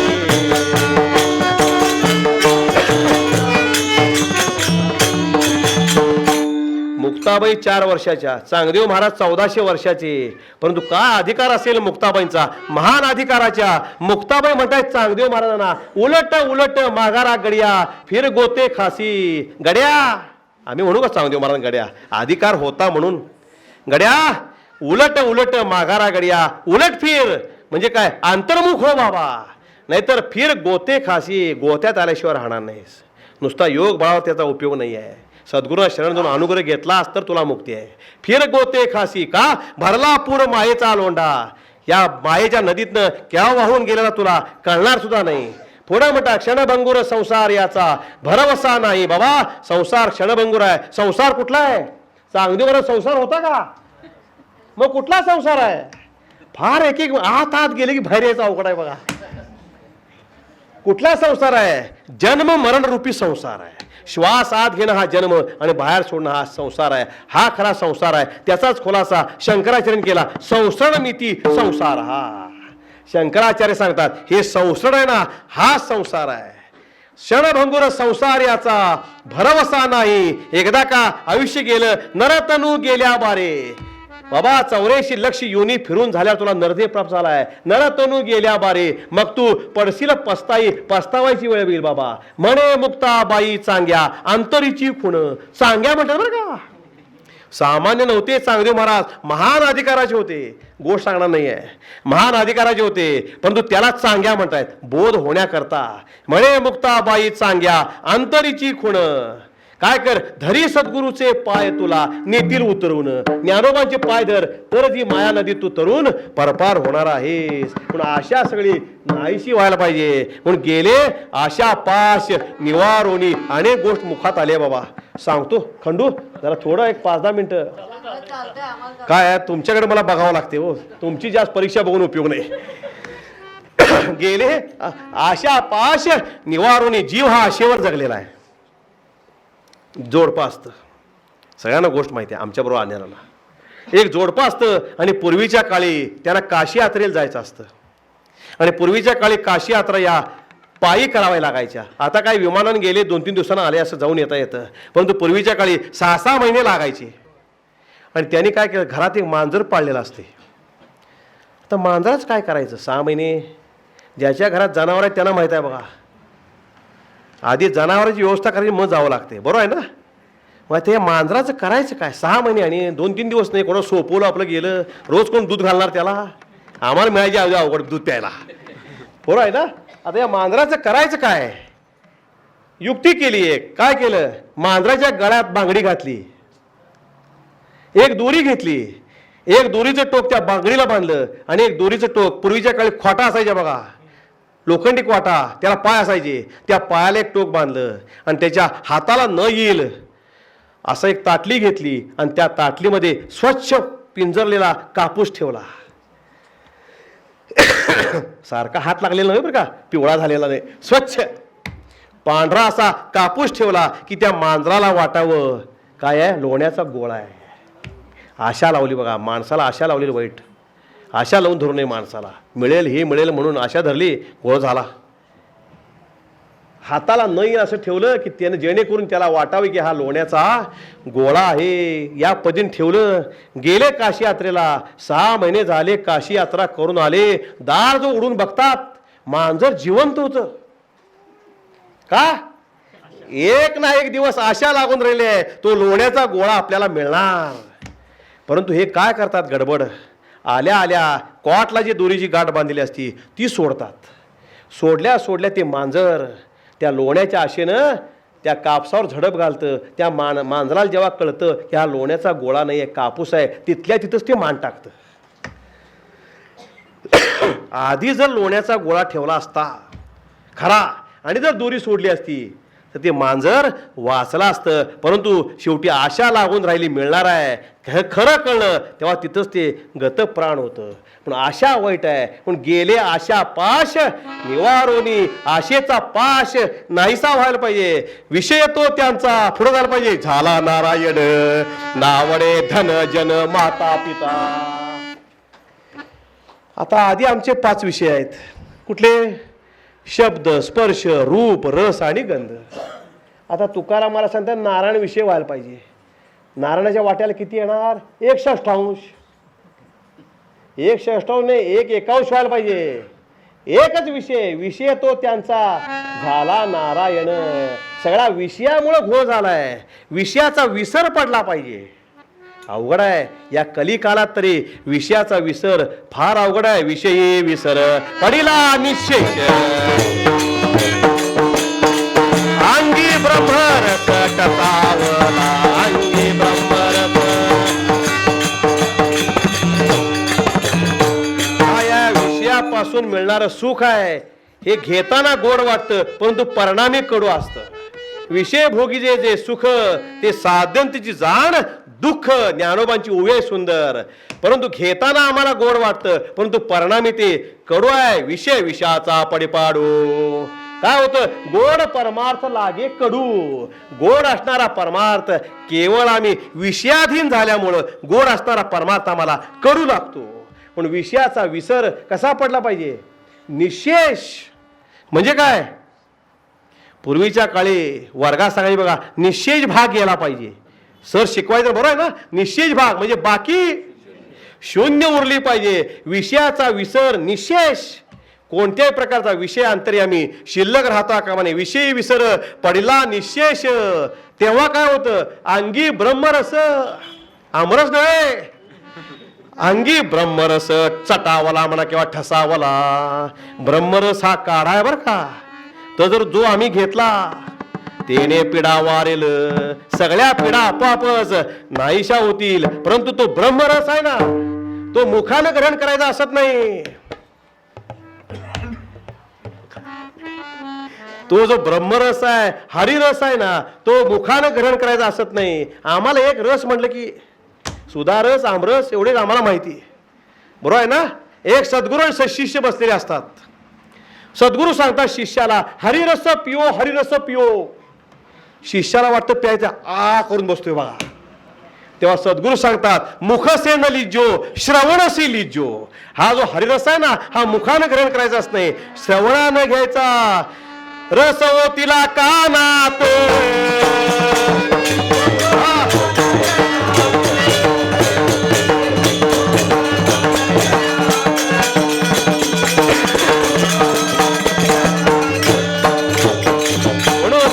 तो त्यांचा एकच विषय व्हायला पाहिजे. 5 विषय नाही होऊन एकच विषय कुठला नारायण.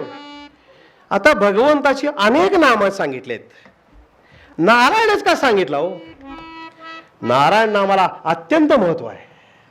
ज्ञानेश्वर महाराज सांगितले नारायण नाम कसा आहे. ज्ञानेश्वर महाराजांचा एक सुंदर अभंग आहे. अशुच या जपू नये आणि का ते ऐकू नये. ऐसिया मंत्राचे जग बिहे त्याचे फळ थोडे परीक्षोभणे बहु. तैसा नव्हे रे मंत्रराज नारायण नाम नारायण नाम नारायण नाम जपकारे मना. मस्त आणि 4 चरणाचा अभंग आहे ज्ञानेश्वर महाराजांचा. आवश्यक आहे तेवढंच घ्यायचं बरं का. सगळंच ग्रहण करायने हे होते काय होते अजीर्ण होतो बाबा. आवश्यक तेवढंच घ्यायचं. अशुचिया जपू नये. इतर जे मंत्र आहेत त्याला काहीतरी पाळणूक आहे बाबा. हे करायचं ते करायचं. अशुचिया जपू नये आणि का ते ऐकू नये. असे काही मंत्र आहेत मर्यादित ठेवायचे आपल्यापुरते. दुसऱ्यांनी ते ऐकायचे नाहीत. ऐकायला गेलं तर त्या मंत्रातली शक्ती कमी होती म्हणे. अघोरी विद्या हो सगळी. आणि का ते ऐकू नये. काय काय मंत्राला जग घाबरते म्हणे. ऐसिया मंत्राचे जग भिये त्याचे फळ थोडे परीक्षोभणे बहु. असे जे मंत्र आहेत त्याचं फळ थोडं असते परंतु त्या फळाचा क्षोभच जास्त असतो. परंतु तैसा नव्हे रे मंत्रराज. परंतु तसा हा मंत्र नाही आहे. कुठला नारायण नाम नारायण नाम नारायण नाम जपकारे मना. सगळ्यात सोपं नाम कुठला असेल नारायण नाम. नारायणाबा नारायणा अच्युत अनंत गोविंद म्हणा. कोणाचा अभंग आहे. सोपानदेव म्हणतात नारायणाबा नारायणा अच्युत आनंद गोविंद म्हणा. नारायण नाम हे जीवन मुक्त करणारं नाम आहे. नारायण नामे म्हणायला नको वेळ जातोय. नारायण नामे होऊ जीवन मुक्त. कीर्तनी अनंत गाऊ गीती. तुकाराम महाराज म्हणतात नारायण नामानच जीवन मुक्तता प्राप्त होती. मेल्यावर मोक्ष मिळतो का जिवंतपणी मिळावा लागतो.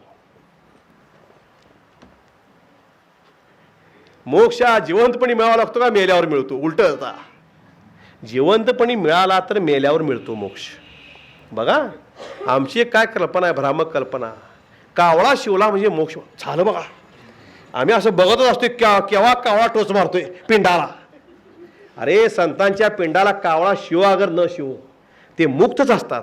आमच्या मनाच्या समाधानाकरता आम्ही ती शिवायचा भानगड करत असतो. बरोबर आहे ना? नाही शिवला दरबाजा कावळा करतो आम्ही, तो टोचवायचा त्याला. मनाचं समाधान हो, दुसरं काय नाही आहे. काय बरोबर आहे ना? अरे जिवंतपणी मोक्ष मिळाला तर मेल्यावर मिळतो.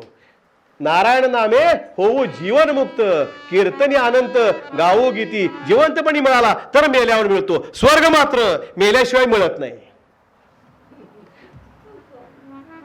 स्वर्ग मात्र मेल्याशिवाय मिळत नाही. बायकांचं स्वयंपाकघरामधलं कीर्तन, जिथं तिथं आम्ही मेलं पाहिजे. आम्ही मेल्याशिवाय स्वर्ग दिसणार नाही. काय बरोबर आहे ना? हे बायकांचं स्वयंपाकघरामधलं कीर्तन आहे. स्वर्ग याचा अर्थ मेल्याशिवाय प्राप्त होत नाही, परंतु मोक्ष हा जिवंतपणीच मिळावा लागतो. जीवन मुक्त को देखना गर है जिनकी आस, ज्या देखो गोविंद को समज पडेगी खास. महात्मे आहेत ना, हे जीवन मुक्त महात्मे असतात. जिवंत असतानाच ते जीवन मुक्त झालेले असतात. अरे मोक्ष म्हणजे काय? परत आज चालू प्रशांत.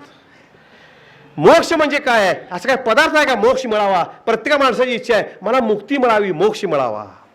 अरे मोक्ष म्हणजे काय आहे? जन्म मरणाची परंपरा खंडित होणं हाच मोक्ष आहे. परत परत जन्माला यायचं नाही. एकदाच परत जन्माला यायचं असेल 84 लक्ष योनी फिरल्यानंतर कोण बघितलंय पुढचा जन्म कुठला मिळणार आहे? जिवंत असतानाच जन्म मरणाची परंपरा खंडित होणं याचं नाव मोक्ष आहे. ज्ञानेश्वर महाराजांची मोक्षाची व्याख्या काय? जाणीव नेणीव भगवंती नाही, हरी उच्चारणी पाहि मोक्ष सदा.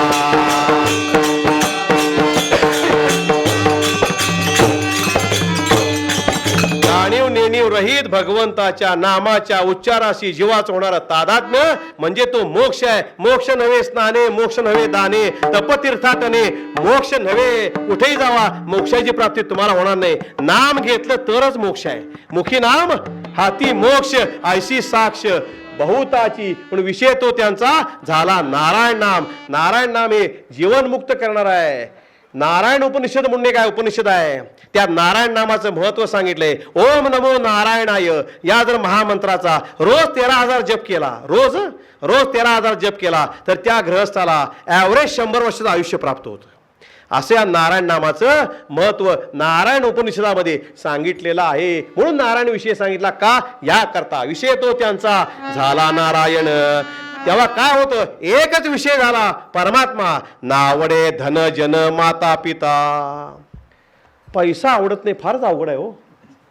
हा, नावडे धन जन माता पिता एक वेळ शक्य आहे बघा. या काळात आई वडील आवडत नाहीत. बायकोच्या संगतीनं होतं तसं. काय बरोबर आहे ना? मुली अलीकडे विचारतात बघा, घाण आहे का घरात? तर होकार. घाण म्हणजे कोण? मुलाची आई वडील.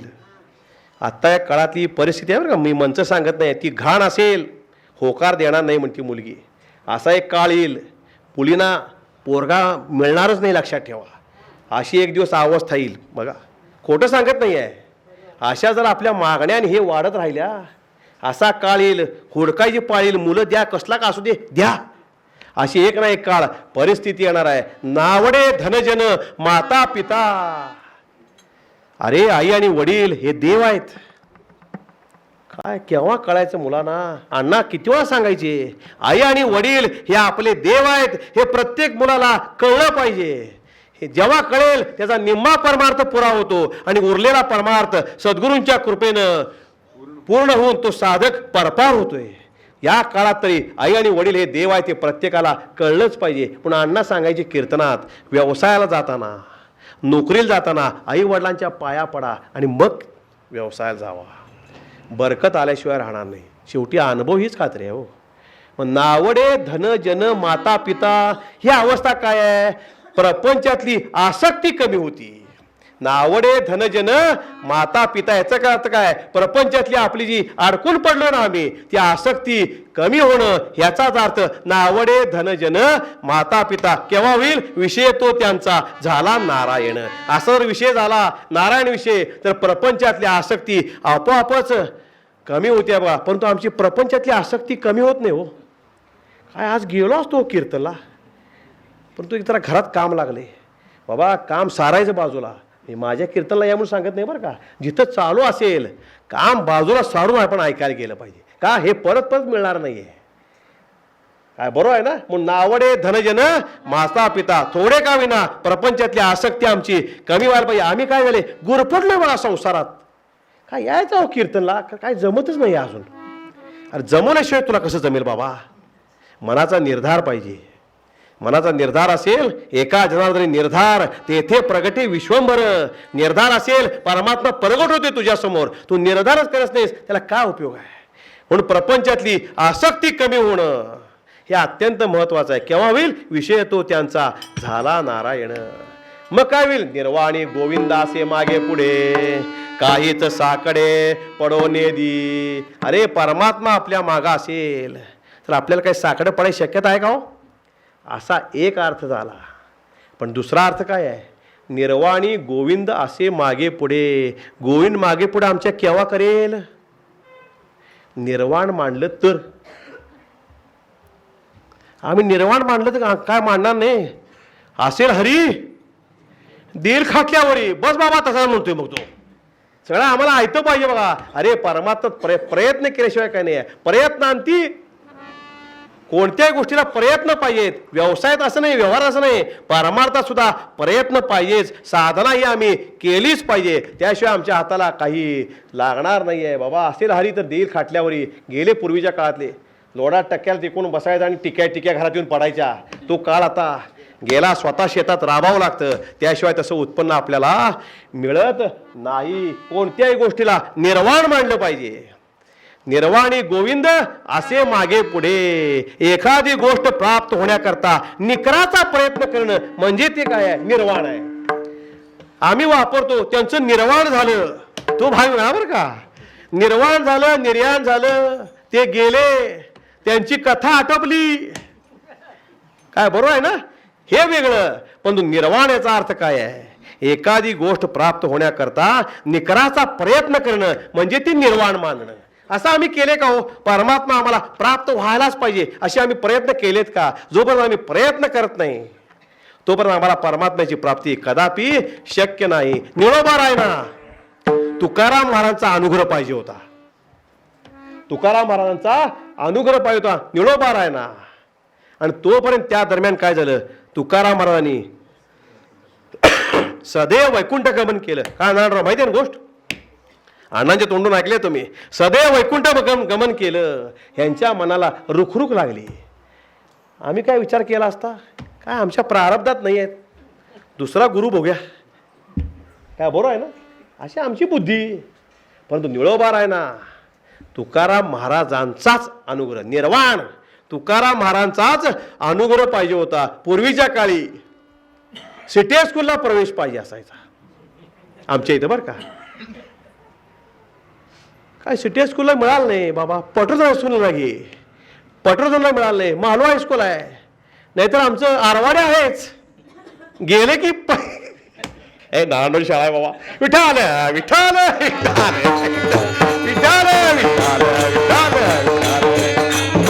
तसं नाही. पूर्वीच्या काळी मुलांचं काय असायचं सिटी स्कूललाच प्रवेश. तसं आमचं निर्वाण पाहिजे. तुकाराम महाराजांचाच अनुग्रह पाहिजे. केवळ अनुग्रह करता तुकाराम निळोबारायने निर्वाण मांडलं. 21 दिवस निश्चक्र उपासाला बसले. केवळ अनुग्रह प्राप्ती करता निश्चक्र उपासाला बसले. निश्चक्र उपास म्हणजे चक्री उपोषण नव्हे बरं का. बाहेर जसं चक्री उपोषण असतं 4 जण बसायची 4 जण भजी चहा खाऊन यायचं परत ती उठायची ती बसाय असं नव्हे. न खाता पिता निश्चक्र उपासाला बसले 21 दिवस. आणि 21 दिवसांनी साक्षात पांडुरंग परमात्मा निळोबारायांसमोर प्रगट झाला.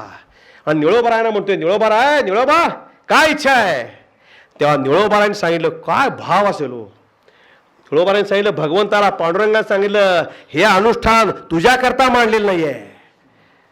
हे अनुष्ठान तुझ्याकरता मांडलेलं नाही आहे. तुकाराम महाराज वैकुंठातून आले आणि त्यांनी माझ्या मस्तकावर हात ठेवला तर तू काय करशील असा उलटा प्रश्न पांडुरंगाला केला.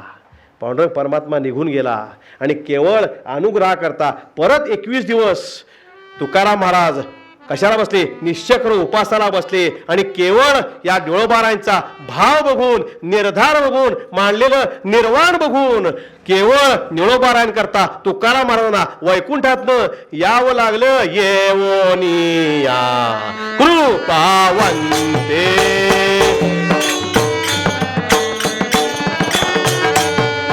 तुकया स्वामी सद्गुरुनाथे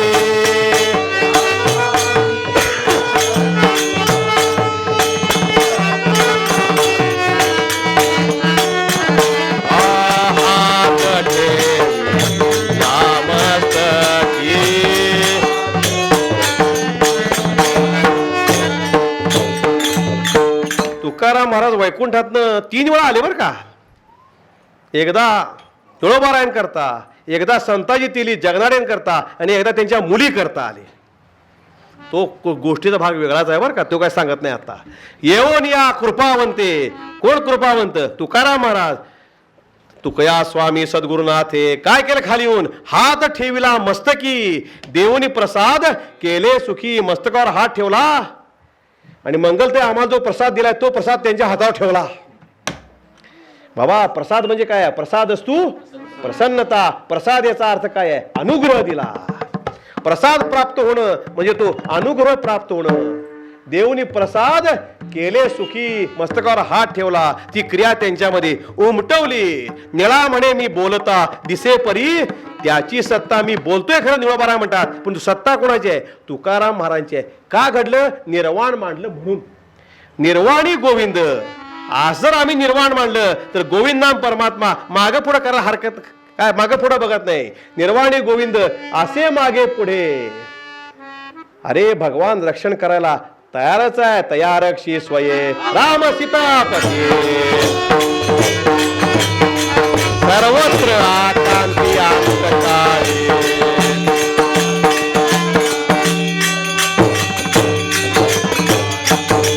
तयारक्षी स्वये राम सीतापती. प्रभू रामचंद्र आपलं रक्षण करणार आहेत. केव्हा केव्हा? पुढे काय म्हणलं? तयारक्षी स्वये राम सीतापती. सर्वत्र आकांती आणि अंतकाळी सुद्धा आपल्याला सोडवायचं काम हे प्रभू रामचंद्र करणार आहेत. पण निर्वाणी गोविंद असे मागे पुढे. मग त्या साधकाला कमी पडत नाही बघा. काहीच साकडे पडोने दी, तुका म्हणे सत्य कर्मा व्हावे साय. घातलिया भय नरका जाणे. असे जे कोण भक्त आहेत त्यांचं जे सत्यकर्म आहे त्याला भय घालायचा प्रयत्न करू नका. घातला तर नरकातच गच्छंती आहे. असा एक अर्थ. तुका म्हणे सत्य कर्मा व्हावे साय. सत्यकर्म काय आहे या जगात? आणि या जगात सत्य काय आहे? कधी आम्ही याचा विचारच केला नाही. या जगात सत्य काय आहे? सत्य तू सत्य तू सत्य तू विठ्ठला.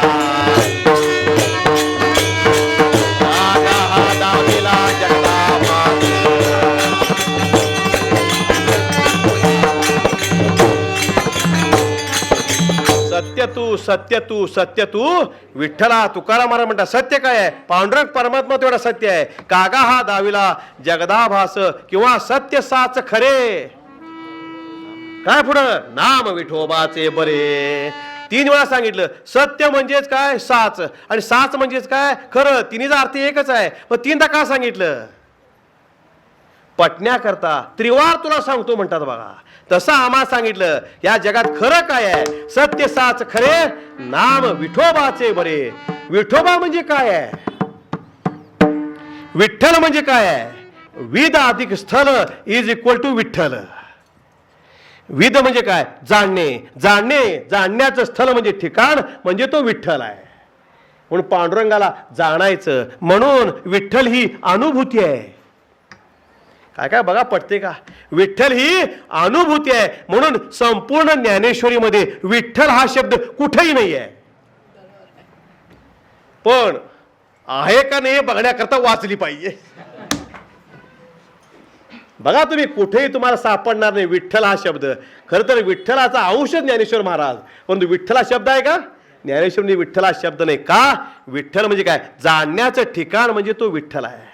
किंवा तुकाराम महाराज म्हणतात विचा केला ठोबा म्हणून नाव त्या विठोबा. ठोबा म्हणजे काय? अहंकार. अहंकार जेव्हा विज्ञान रूप होतो तेव्हा त्याचा विठोबा होतो.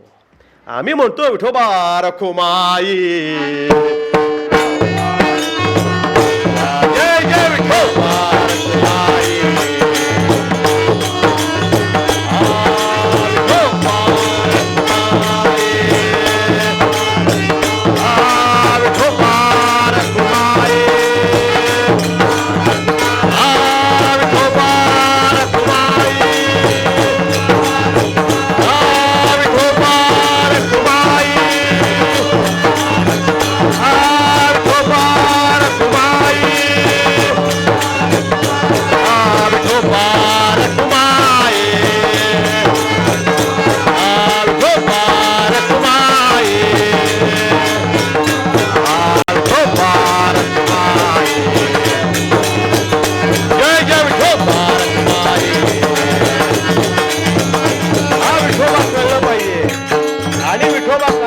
जाता जाता सांगतो, ब्रह्मा विष्णू महेश यांचं एकत्रित रूप म्हणजे विठ्ठल आहे. काय मंच सांगत नाही बरं का, काय प्रत्येकाला आधार आहे. विकारो विश्वकर्ताच, ठकारो नीलकंठका, लकारम लक्ष्मीकांतंच, विठ्ठलम परिरुच्यते. ब्रह्मा विष्णू महेश यांचं एकत्रित रूप म्हणजे आमचा कोण आहे? पांडुरंग परमात्मा आहे. आणि पांडुरंगानं काय धारण केलंय मस्तकावर? विठोने श्री वाहिला देवराणा. शंकराची पिंड आहे मस्तकावर. पण द्वैत असता उपयोगाचं नाही आहे. आम्ही जे द्वैत माजवले ना, हे कोण? स्मार्थ. हे कोण बाबा? आमच्या डोक्यात भेद आहे, भगवंत या ठिकाणी भेद नाही आहे. आम्ही म्हणतो जोरजोरात भेद भ्रमा अमंगळ, आणि आम्ही डोक्यात भेद करतो बघा. हे आमच्याच एकादशी नाही आहे, आमची भागवत आहे, आमची स्मार्थ आहे. बाबा आपण निर्माण केलेला आहे, भगवंताच्या डोक्यात हे नाही. स्मार्थ म्हणजे कोण? शंकराची उपासना. आणि पांडुरंग परमात्मा कोण आहे? वैष्णव. बरोबर आहे ना? वैष्णवाच्या पांडुरंगा डोक्यावर काय आहे? शिवलिंग आहे का नाही? अरे आम्ही हा भेद निर्माण केला आहे. खरं तर पांडुरंग परमात्म्या ठिकाणी भेद नाही आहे. मग सत्य काय आहे? पांडुरंग परमात्मा तेवढा सत्य आहे. सत्य कशाला म्हणायचं? ज्याला अवस्थांतर नाही, रूपांतर नाही, स्थित्यंतर नाही, तेवढंच ते सत्य आहे. काय काय सांगितलं? ज्याला रूपांतर नाही, अवस्थांतर नाही, स्थित्यंतर नाही, त्याला सत्य म्हणायचं. प्रत्येक ठिकाणी रूपांतर, अवस्थांतर, स्थित्यंतर आहे. आमच्याकडे बघा की रूपांतर, अवस्थांतर, स्थित्यंतर. आमच्यात काही बदल झाला की नाही? लहानपणी कसा होता, कॉलेज लाईफमध्ये कसा होता, आणि आता कसा आहे कोण बघत सुद्धा नाही आमच्याकडे. का? प्रत्येकाला रूपांतर आहे, अवस्थांतर आहे, स्थित्यंतर आहे. परंतु पांडुरंगाच्या ठिकाणी रूपांतर नाही, अवस्थांतर नाही, स्थित्यंतर नाही. म्हणजे काय? तो सत्य आहे. म्हणून त्याचं नाव घेणं हे खरं कर्म आहे. तुका म्हणे सत्य कर्मा व्हावे साय.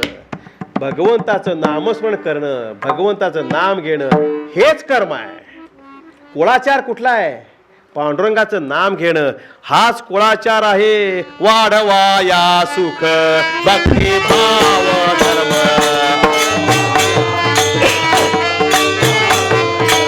कुळाचार नाम विठोबाचे.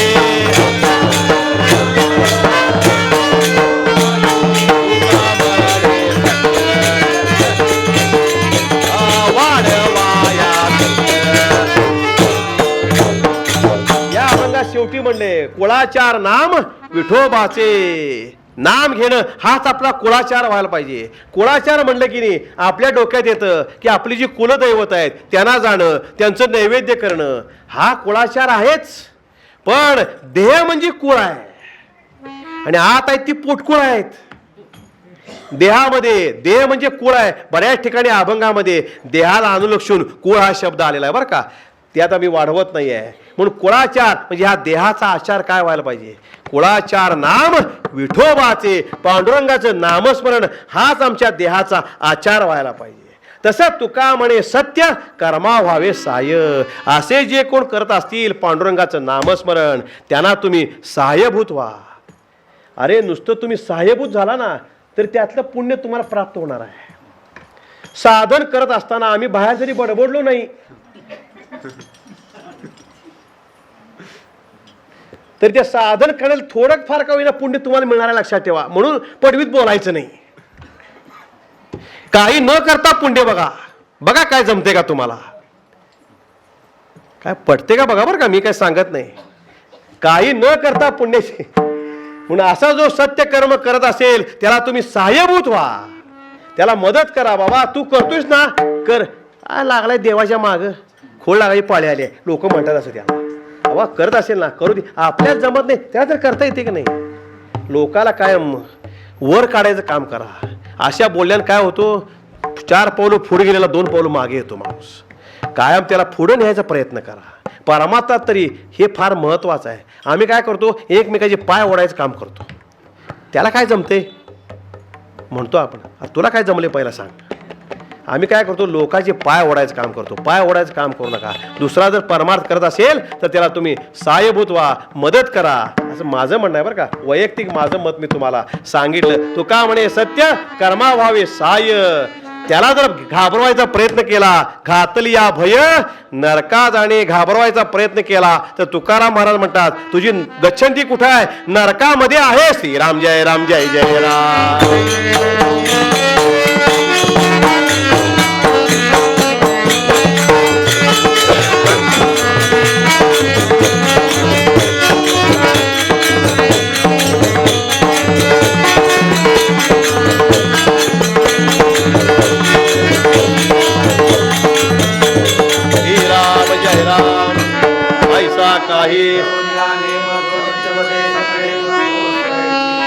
सद्गुरु राज पहा प्राण्या मगतू.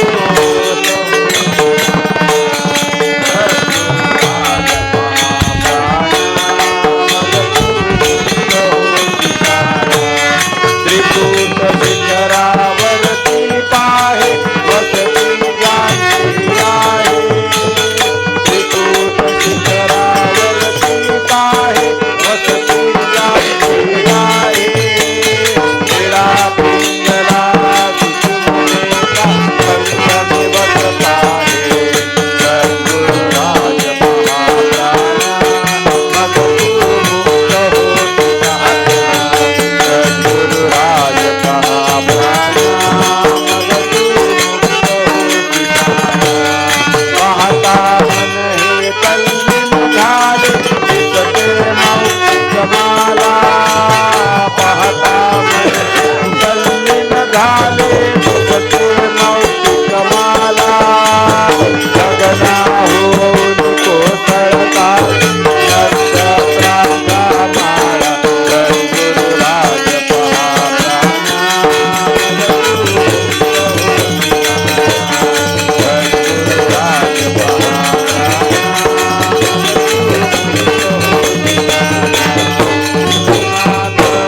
मंगलमूर्ती मोरया पुंडलिक वरदारी विठ्ठल श्री ज्ञानदेव पार्वती पते हर हर महादेव श्री गुरुदेव. बोला जय जयकार, जय जयकार. अवस्था केव्हा प्राप्त होती, समजीवन अवस्था झाली तर समाधी संजीवन हरिपाठ. जीवन सम होणं अत्यंत महत्वाचं आहे. बघा काय, तर समाधी अवस्था प्राप्त होती. समाधी संजीवन हरिपाठ. संजीवन म्हणजे समजीवन. आपलं जीवन सम आहे का आता, बघा प्रत्येकाने विचार करा. जीवन म्हणजे काय, श्वासोश्वास ज्याच्यावर आपलं आयुष्य अवलंबून आहे. मोठे मोठे शब्द वापरले की कळत नाही. जीवन आपलं कशावर जीवन अवलंबून आहे, श्वासावर. श्वास गेल तर काय जीवन शिल्लक राहते का. म्हणून जीवनाला समता येणं अत्यंत महत्वाचं आहे. म्हणजे काय हो, आता आपलं जीवन म्हणजे श्वासोश्वास हे विषम आहेत. जर लक्ष दिलं श्वासावर ते श्वासावर लक्ष देण्याकरता मात्र एकांतात बसायची जरुरी आहे. लोकांतात बसून श्वासावर लक्ष देता येणार नाही. एकांतात बसायचं आणि श्वासाच्या येण्या जाण्याच्या क्रियेवर लक्ष ठेवायचं. काय दिसेल तुम्हाला? उजव्या नाडीतनं 16 अंगुळ श्वास बाहेर वाहतो आणि डाव्या अंगुळीतनं 12 अंगुळ श्वास बाहेर वाहतो. काय काय सांगितलं? उजव्या नाकपुडीतनं 16 अंगुळ श्वास बाहेर वाहतो आणि डाव्या अंगुळीतनं 12 अंगुळ श्वास बाहेर वाहतो. याचा अर्थ काय? आपलं जीवन विषम आहे. जेव्हा दोन्ही नाकपुड्यातनं एकच श्वासोश्वास व्हायला लागेल तेव्हा ती समजीवन अवस्था प्राप्त होते. म्हणजे काय? नाकातल्या नाकात जीवन व्हायला पाहिजे. ही परमार्थातली अत्युच्च अवस्था आहे. ही ज्ञानेश्वर महाराजांनी योग मार्गातली सांगितलेली अवस्था आहे. त्यांना अनुलक्षून ज्ञानेश्वर महाराजांनी सुरुवातीला काही टप्पा सांगितला. नासा पुटो निवारा जात असे अंगोळी 12 तो गच्ची धरुनी माघारा आतू घाली. काय सांगितलं ज्ञानेश्वर महाराजांनी? नासा पुटोनी वारा, आपल्या नाकातनं वारा बाहेर वाहत असतो. जो जात असे अंगोळी 12. आता आपला वारा किती वाहतोय? जास्तीत जास्त 20 अंगुळ श्वास बाहेर वाहतो. म्हणजे ॲव्हरेज श्वास सांगायला लागलोय. आणि जेव्हा आपल्याला दम लागतो किंवा राग येतो ना, भास भास भास श्वास बाहेर वाहतो बघा. म्हणून तो श्वास ज्ञानेश्वर महाराजांनी ॲव्हरेज सांगितलं 12 अंगुळ व्हायला पाहिजे. जो जात असे अंगोळी 12 अंगुळ श्वास बाहेर जाणारा तो गच्ची धरुनी माघारा आतू घाली. तो श्वास आत घ्यायला पाहिजे. ज्ञानेश्वरी नुसती पारायण करून उपयोग नाही आहे बघा. त्याचा अर्थ आत्मसात करून घ्यायला पाहिजे. म्हणून असं माझं म्हणणं आहे की त्याच्या बरोबरीनं आपण त्याचा अर्थ पण वाचला पाहिजे. याचा अर्थ पारायण करू नका अशातला भाग नाही बरं का. केलं तरी घरात त्याचा आपण अर्थ त्याचा वाचला पाहिजे. गच्ची धरुनी माघारा आतू घाली. श्वासाला आत घालता आला पाहिजे. जसं मेंढपाळ असतो ना, त्या कळपातनं मेंढरू बाहेर चाललं तर तगडील धरतोय ना आत ओढतोय बघा त्या मेंढरूला. तसा श्वास जर बाहेर चालला तर आपल्याला आत खेचता आला पाहिजे. परंतु ती प्रक्रिया हळूहळू साधती. तशी हा योग मार्ग ज्ञानेश्वर महाराजांनी सांगितलेला आहे. तशी प्रक्रिया ही लगेच साधत नाही. करता करता करता 12, 11, 10, 9, 8, 7 करत करत करत नाकातल्या नाकात जेव्हा श्वासोश्वास वाहतो ना तेव्हा त्या साधकाला परमार्थातले वेगवेगळे अनुभव किंवा साक्षात्कार येतात. सुगंध सुटलेला साक्षात्कार. हे जे साक्षात्कार आहेत ना हे त्यावेळेला त्या साधकाला येतात. समजीवन जेव्हा असतो होती तेव्हा त्या साधकाला समाधी प्राप्त होती. असा संजीवन समाधी सोहळा आमच्या ज्ञानेश्वर महाराजांचा आहे. ज्ञानच अवतीर्ण होऊन आलं म्हणजे ज्ञानेश्वर महाराज मूर्तिमंत ज्ञान ज्ञान राजा भगवान ज्ञान राजा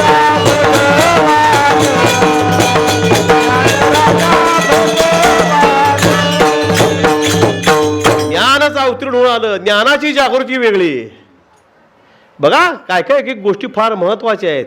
ज्ञानाची जागृती वेगळी. साधूची व्याख्या सांगत असताना जो जनामध्ये वागे बरी जना वेगळी गोष्टी सांगे ज्याच्या अंतरी ज्ञान जागे तोच साधू ओळखावा. ज्ञानेश्वर महाराज साधू होते का? ज्याच्या अंतरी ज्ञान जागे.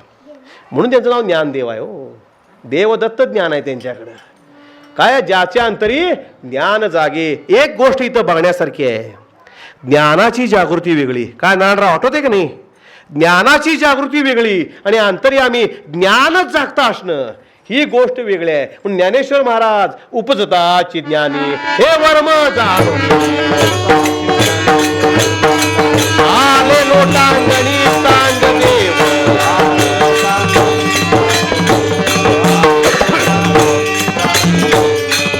पैसे दशेची वाट न पाहता आहे ना ज्ञानेश्वर मध्ये होई बालपणीच सर्वज्ञता वरी तयाते. बालपणीच सगळं ज्ञान घेऊन हे ज्ञानेश्वर महाराज अवतीर्ण झाले. ज्ञानेश्वर महाराज कोण होते? कैवल्याचा पुतळा प्रगटला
खेळ झालाय. कैवल्याचा पुतळा प्रगटला भूतळा. मूर्तिमंत म्हणजे काय वर्णन केले नाथ महाराजांनी. ज्ञानोबा कोण होते? मूर्तिमंत मोक्ष म्हणजे ज्ञानेश्वर महाराज. कैवल्य म्हणजे काय? मोक्ष. कैवल्य सुखासाठी परमाणू घे किरीटी. ज्ञानेश्वरीमध्ये ओळ्यात बऱ्याचशा. कैवल्य परमार्थातला आटापिटा कशा करता चालू आहे? मोक्षा करता, कैवल्य सुखा करता. मूर्तिमंत मोक्ष म्हणजे ज्ञानेश्वर महाराज. कैवल्याचा पुतळा प्रगटला भूतळा. जन्माला आलेत म्हणलेलं नाही आहे बघा. काय म्हणले? प्रगटला. संत महात्मे हे प्रगट होतात. संत महात्मे हे अवतार घेतात आणि आमच्यासारखे जन्माला येतात. बरोबर आहे ना? म्हणून अवतार तुम्हा धरा या कारण उद्धराया जन जड जीवा किंवा महादोषी. या करता ज्ञानेश्वर महाराज या भूतलावरती अवतार घेतला. कैवल्याचा पुतळा प्रगटला भूतळा. कसे ज्ञानोबा? चैतन्याचा जिव्हाळा. काय शब्द वापरले? चैतन्याचा जिव्हाळा. जिव्हाळा म्हणजे काय? जिव्हाळा म्हणजे जिवंत झरा. बरं का? चैतन्याचा जिवंत झरा म्हणजे ज्ञानेश्वर महाराज. चैतन्याचा जिव्हाळा ज्ञानोबा माझा म्हणले बघा. अरे मगाशीच सांगितलं, सद्गुरूंबद्दल अंतःकरणात प्रेम पाहिजे, आपलेपणा पाहिजे. तू माझा मी तुझा गुरुवरा, तू माझा मी तुझा, कुठे मग भाव राहिला तुझा. तुझा भाव शिल्लक राहील का? आमचे स्वामी प्रज्ञानंद म्हणतात, तथा म कुलकर्णी, आपण सद्गुरूंना नुसतं आपलं म्हणून उपयोग नाही आहे. स्वामी प्रज्ञानंद म्हणतात, सद्गुरू आपण सद्गुरू नुसतं आपलं म्हणून उपयोग नाही. सद्गुरूने एकदा आपल्याला आपलं म्हणलं की आपलं काम झालं. बरोबर आहे ना? आपलेपणा पाहिजे. तू माझा मी तुझा गुरुवरा, तू माझा मी तुझा, कुठे मग भाव राहिला तुझा. मूर्तिमंत ज्ञान म्हणजेच आमचे ज्ञानेश्वर महाराज. ज्ञानेश्वरी म्हणजे काय आहे? ज्यामध्ये ईश्वरी ज्ञान सामावलेलं आहे त्याला म्हणायचं ज्ञानेश्वरी. पण ती वाचायची कशी? भाव धरून या वाचे ज्ञान.